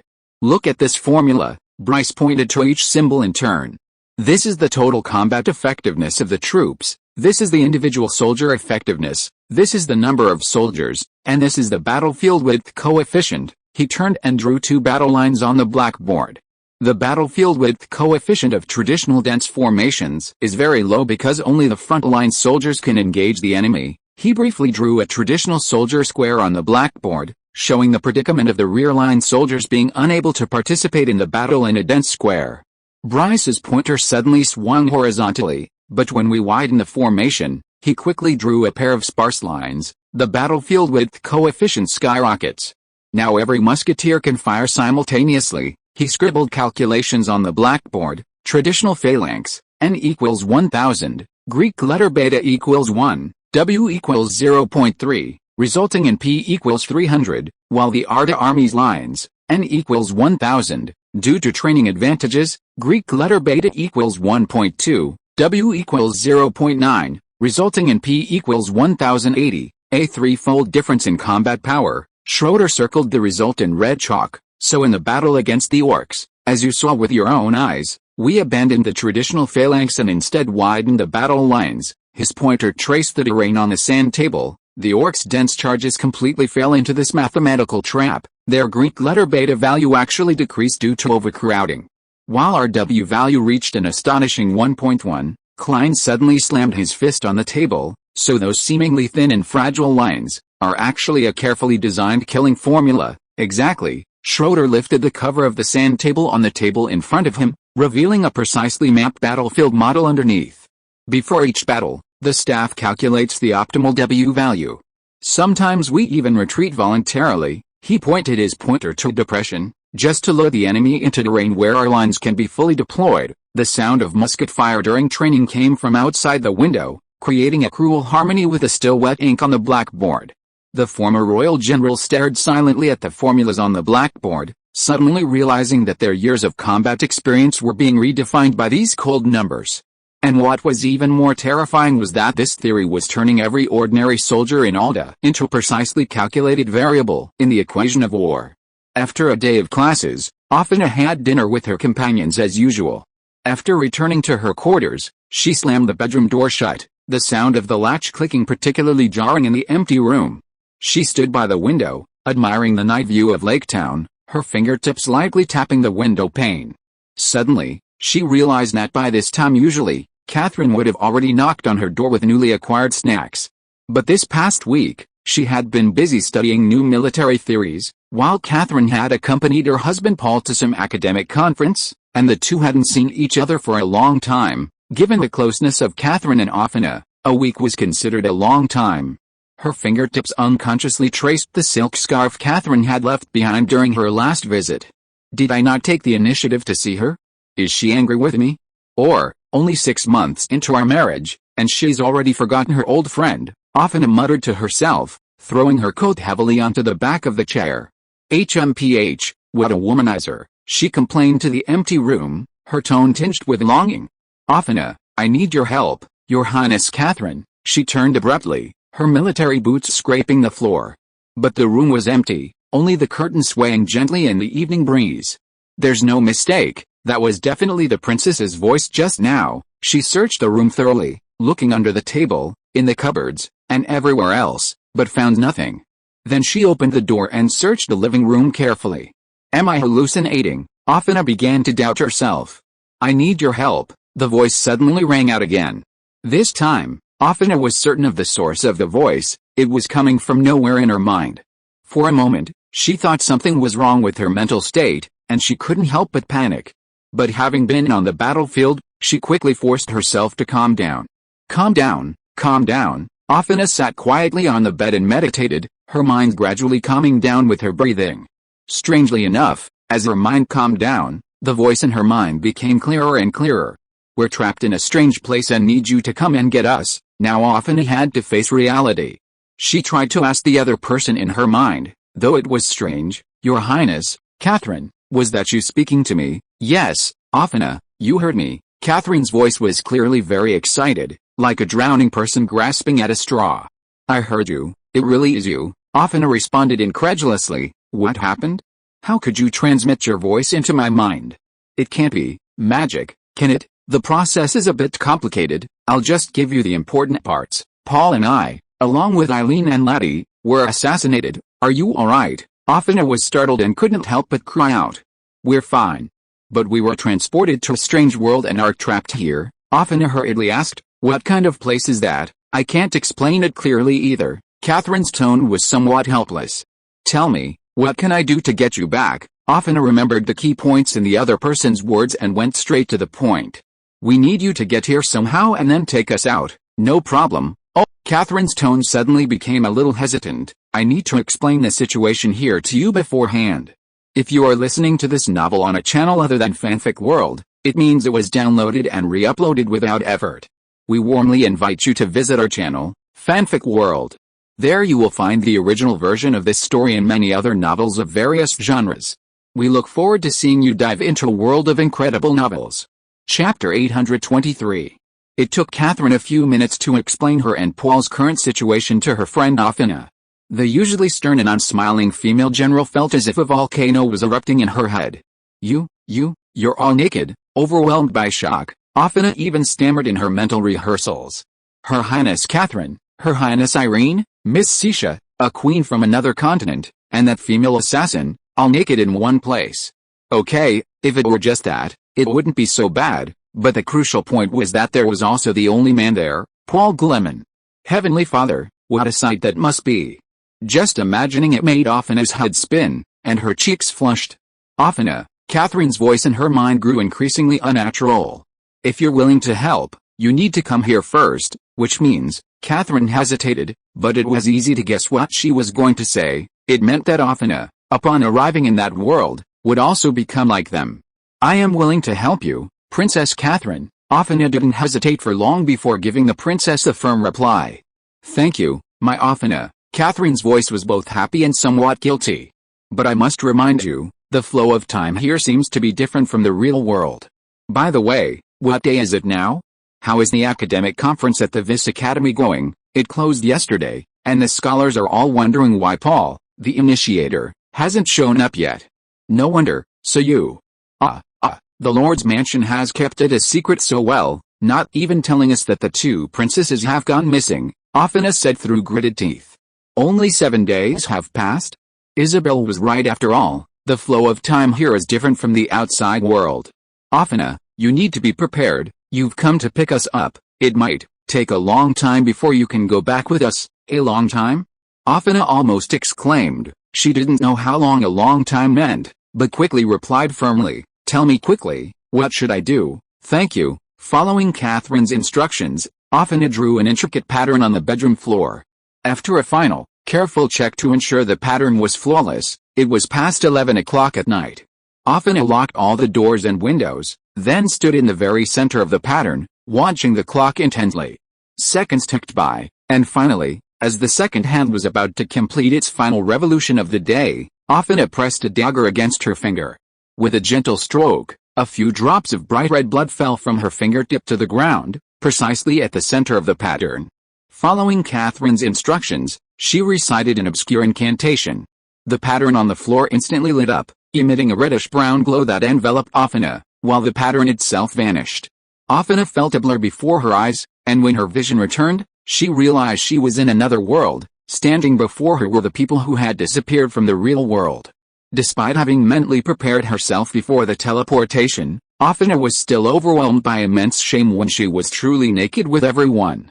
She instinctively clutched her arms tightly to her chest, her pretty face turning as red as a ripe apple.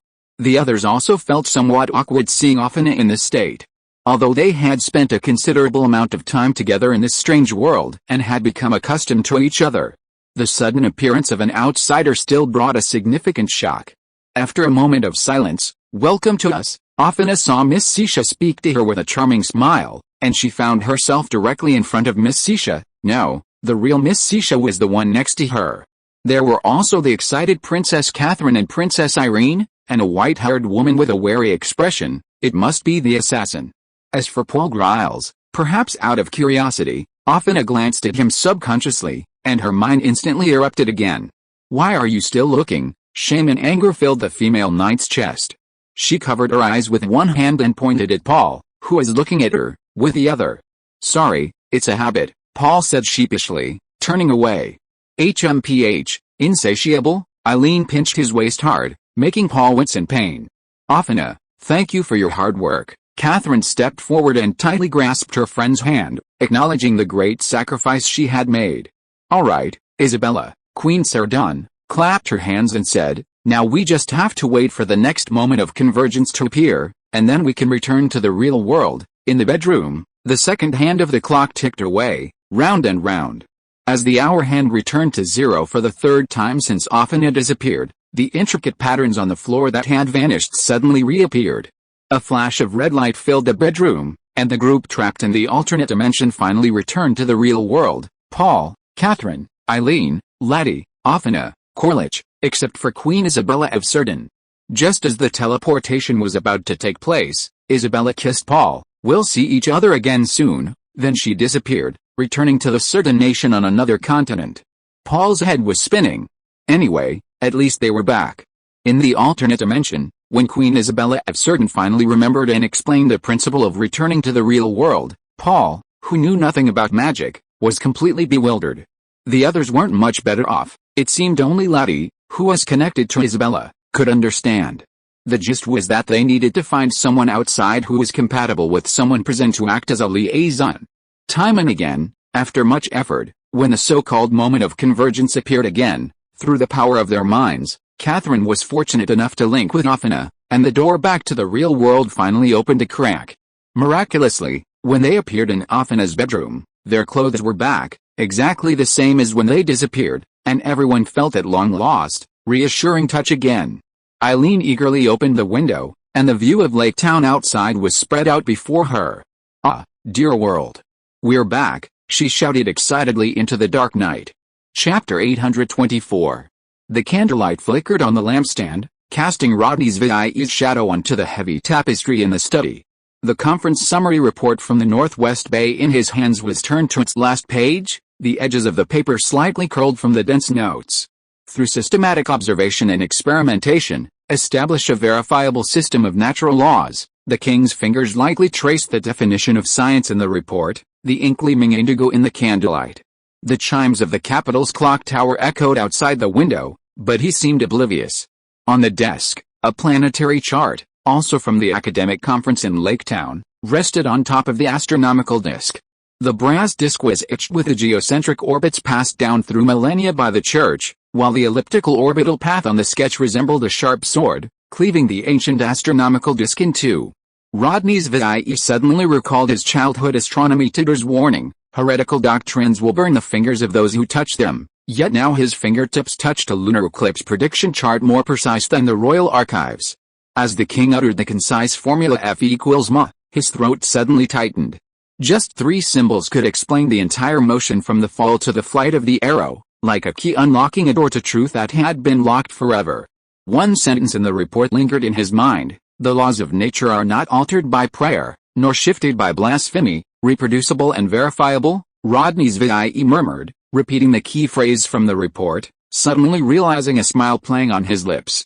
This phrase, reproducible and verifiable, reminded him of reproducible production. The workers of the Northwest Bay didn't need mystical rituals. They could replicate the same machines by following blueprints, and replicate the same products by following the operating instructions. This power was more terrifying than any magic, for it would spread like wildfire. Moonlight streamed through the stained glass, casting blue patches on the steam engine sketch at the end of the report. The king stared at the monster of pistons and connecting rods, as if he could hear the long wail of a steam whistle from 1,000 miles away.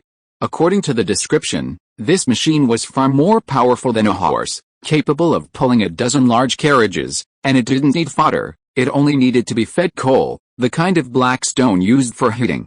It was undoubtedly a magnificent, or perhaps terrifying, tool.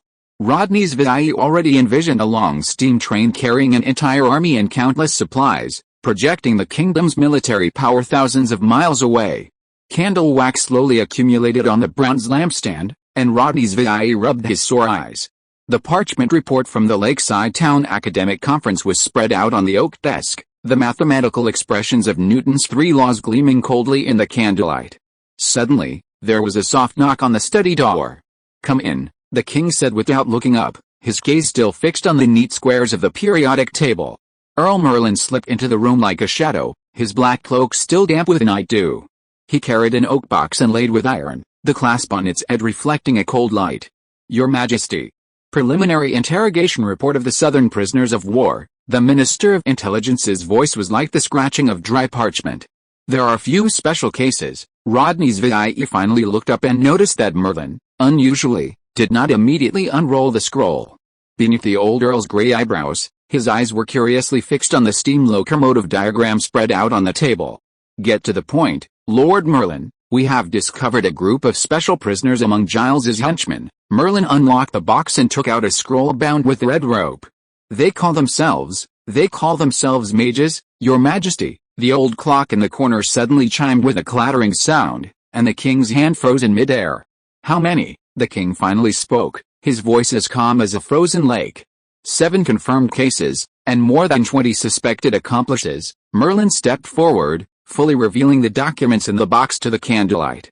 "The leader is a man named Dirk Doyle, who claims to be Giles' chief." Merlin's fingers unconsciously traced the iron edge of the oak box, waiting for the king to reach out and take the heavy list. Rodney's VIE took it and examined it carefully. He tapped his fingers lightly 3 times on the table, then looked up at Merlin. "I want to see these so-called wizards." Earl Merlin's knuckles suddenly tightened, making a slight creak on the iron edge of the oak box. "Your Majesty, although these wizards are in shackles," the interrogator reported, his Adam's apple bobbed, "that some of them could extinguish candles without warning while bound. This is their way of proving their identity. But please consider this carefully. Who knows what other mysterious powers they might be hiding? Is it possible that they were deliberately taken prisoner to infiltrate Alder's central command and cause trouble?" The king thought for a moment, then pushed back his chair and stood up. "I still want to see them. Are there any security measures in place?" Earl Merlin sighed. "There's a stone called the magic detecting stone. It's usually white, but it turns black when it senses magic. This used to be just a legend, but since we learned that the kingdom's civil war was related to wizards, we've started to focus on gathering intelligence related to magic. It's precisely because of these wizard prisoners that we've verified this property of the magic detecting stone." He took a small velvet pouch from the inside of his cloak and poured out a milky white stone the size of a pigeon's egg, which appeared perfectly smooth in the candlelight. Earl Merlin said, "As soon as the stone begins to change color, have the musketeers shoot them. I don't think they can outrun a bullet, no matter how fast they cast their spells." "What do you think?" The king nodded. He thought the plan was quite plausible. Water droplets seeped through the stone walls of the interrogation room, refracting the torchlight into distorted ripples.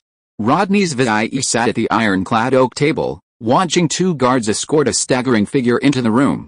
Dirk Doyle's prison uniform hung loosely on his body, revealing the shadows of his collarbone. His bald head had an unhealthy sallow hue, and his eye sockets were sunken like 2 bruised pits. The guards placed a magic stone on the table between the king and Doyle. The milky white crystal shimmered slightly within the wizard's breathing range. 6 musketeers stood in the shadows, their flintlock muskets cocked, barrels pointed at the dangerous inmates brought in. Dirk Doyle, shackled hand and foot, was forced into a chair, his features blurred in the shadows. But when his gaze fell on the royal insignia on the king's chest, he suddenly broke into an exaggerated smile. "Homage to the morning star of Alder." The wizard's voice was like a dull knife scraping bone, yet carried an eerie merriment. "That arrogant Giles has finally fallen into your hands. Congratulations, Your Majesty." The Great Rodney's VIE. Chapter 825. Rodney's VIE stared at the wizard with interest for a while. He had expected wizards to look rather unusual, but aside from his somewhat sinister expression, Dirk Doyle's appearance was no different from that of an ordinary person. Of course, if wizards looked different, how could they have hidden themselves in human society for so many years without being wiped out? His fingers tapped lightly on the table, the candlelight casting flickering shadows on his cold face. "You don't sound like a loyal subordinate." Dirk Doyle suddenly grinned, revealing a few yellow teeth. He leaned forward, the shackles on his wrists clanking. "Loyalty?" His voice was like sandpaper scraping. "Gales and I are just exchanging what we need. He needs my potions, and I need his living test subjects." Dirk licked his chapped lips, his cloudy eyes fixed on the king. "But for a truly great monarch like yourself, I am willing to offer my true loyalty." The wizard's active allegiance caught Rodney's VIE off guard. Rodney's VIE's fingers froze in midair, the candlelight flickering in his eyes. "What value do I have in accepting your allegiance?" Dirk's withered fingers twisted together. "My potions can keep soldiers awake for 3 days straight, triple the speed of wound healing, and boost their strength and morale. But my army just crushed Giles's potion-wielding troops." The king calmly interrupted him, his fingertips tapping lightly on the table. The wizard's cheek twitched. That's because the potion's potential hasn't been fully realized, and Giles hasn't invested enough in me to support further research." He shrank back, his voice becoming hoarse again. "With the support of the royal family, I can develop an enhancement potion that allows an ordinary person to defeat an orc in a one-on-one fight." The king's gaze swept over the dried medicine stains under Dirk's fingernails, and silence spread between the two like the chill of a dungeon. Suddenly, Rodney's VIE coldly snorted. "Wizard, do you know what image you have in the public eye?" "Oh, Of course, Doyle nodded heavily. In the eyes of the public, we have always been treacherous and cunning, fond of not only evil magic but also intrigue and scheming. Rodney's VIE laughed. If that's the case, why do you have such delusions? The Alder royal family will never protect you sorcerers. Facing Rodney's VIE's sarcasm, Dirk Doyle showed no sign of discouragement.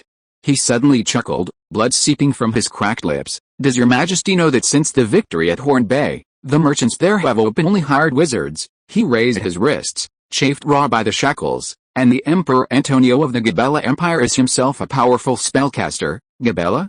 What nonsense are you spouting? Rodney's VIE thought the wizard before him was making up stories. You don't know yet, Dirk Doyle continued with a smile. Emperor Antonio Griffin has another identity, the leader of the Arcane Society, an organization of spellcasters. That country has been entangled with magic for a long time. The real reason for the war that Gabella is currently waging against the papacy is most likely related to magic. I estimate that it won't be long before you hear news that spellcaster's status has been legalized within Gabella. Dirk's voice pierced Rodney's VIE's ears more clearly. Your Majesty, when other countries are using magic to enhance their power, will the Alder continue to stubbornly adhere to tradition? He hunched over, but his eyes were unusually bright. As the ruler of the Alder, you must know that history never waits for the laggards. It must be admitted that the strength of myself and my companions may be insignificant, but we can set an example for other spellcasters. When you show goodwill towards spellcasters, more and more powerful mages will come to serve your majesty. Enough. Rodney's VIE slammed his fingers on the table, stopping the wizard from continuing. He abruptly changed the subject. You really don't know Giles' whereabouts. The king abruptly shifted the topic. Dirk's sunken eyes appeared even more profound in the candlelight. I've been interrogated countless times by the jailers about this. He licked his dry lips. I swear to you, your majesty, I truly don't know where Grand Duke Greedwolf went. When I was first imprisoned by your soldiers, I thought he had died in the chaos or been captured like me. The wizard's voice was like the rustling of withered leaves. However, speaking of the Arcane Society just now reminded me of something. He hunched over, his chains rattling. Before recruiting me, Giles had dealings with members of the Arcane Society. Rodney's VIE's breath hitched. Earl Merlin had told him that some of the supplies Giles used for the war came from Gabera, and that several inexplicable phenomena had occurred during the kingdom's civil war. Now he learned from the wizard before him that the Arcane Society was behind Gabella. The last time was when the royal army conquered the southern territory. Dirk's voice became hoarse. A mysterious man with a Gabella accent delivered a letter. If Giles really disappeared, I suspect it was the Gabella, or rather the Arcane Society, who intervened. Rodney's VIE sat quietly for a moment, then suddenly stood up, his black cloak sweeping across the floor in an arc. That's all for today. Dirk immediately hunched over and coughed, his withered fingers rubbing his knees. Your Majesty, I must say, the Crystal Prison should offer prisoners a little humane treatment. This wretched place, it's so damp it feels like my bones are about to fall apart. He raised his cloudy eyes. My companions and I breathe polluted air every day, eat rotten bread harder than rags, and drink sewage that smells worse than urine. The king ignored him. He had already turned and walked towards the iron gate, but as he stepped across the threshold, he slightly turned his head and said something to the warden. Dirk's handcuffed hands suddenly stopped rubbing his knees. The next day, when the jailer unlocked his new cell, sunlight streamed through the small window high up, illuminating the dry straw mat. Dirk squinted and saw a clay pot filled with water and steaming black bread in the corner. A slow grin spread across his face. This was exactly the result he wanted from the test. In the exercise yard, the other 6 wizards stood silently in the sunlight, their new prison uniforms fluttering gently in the breeze. The guards, though still armed, had retreated 10 paces. End of this chapter. Thank you so much for reading until the end. Don't forget to give it a like. Looking for more exclusive content and immediate access? Subscribe to our Patreon. Remember, every like, subscription or donation encourages us to continue. Thank you all. See you in the next video.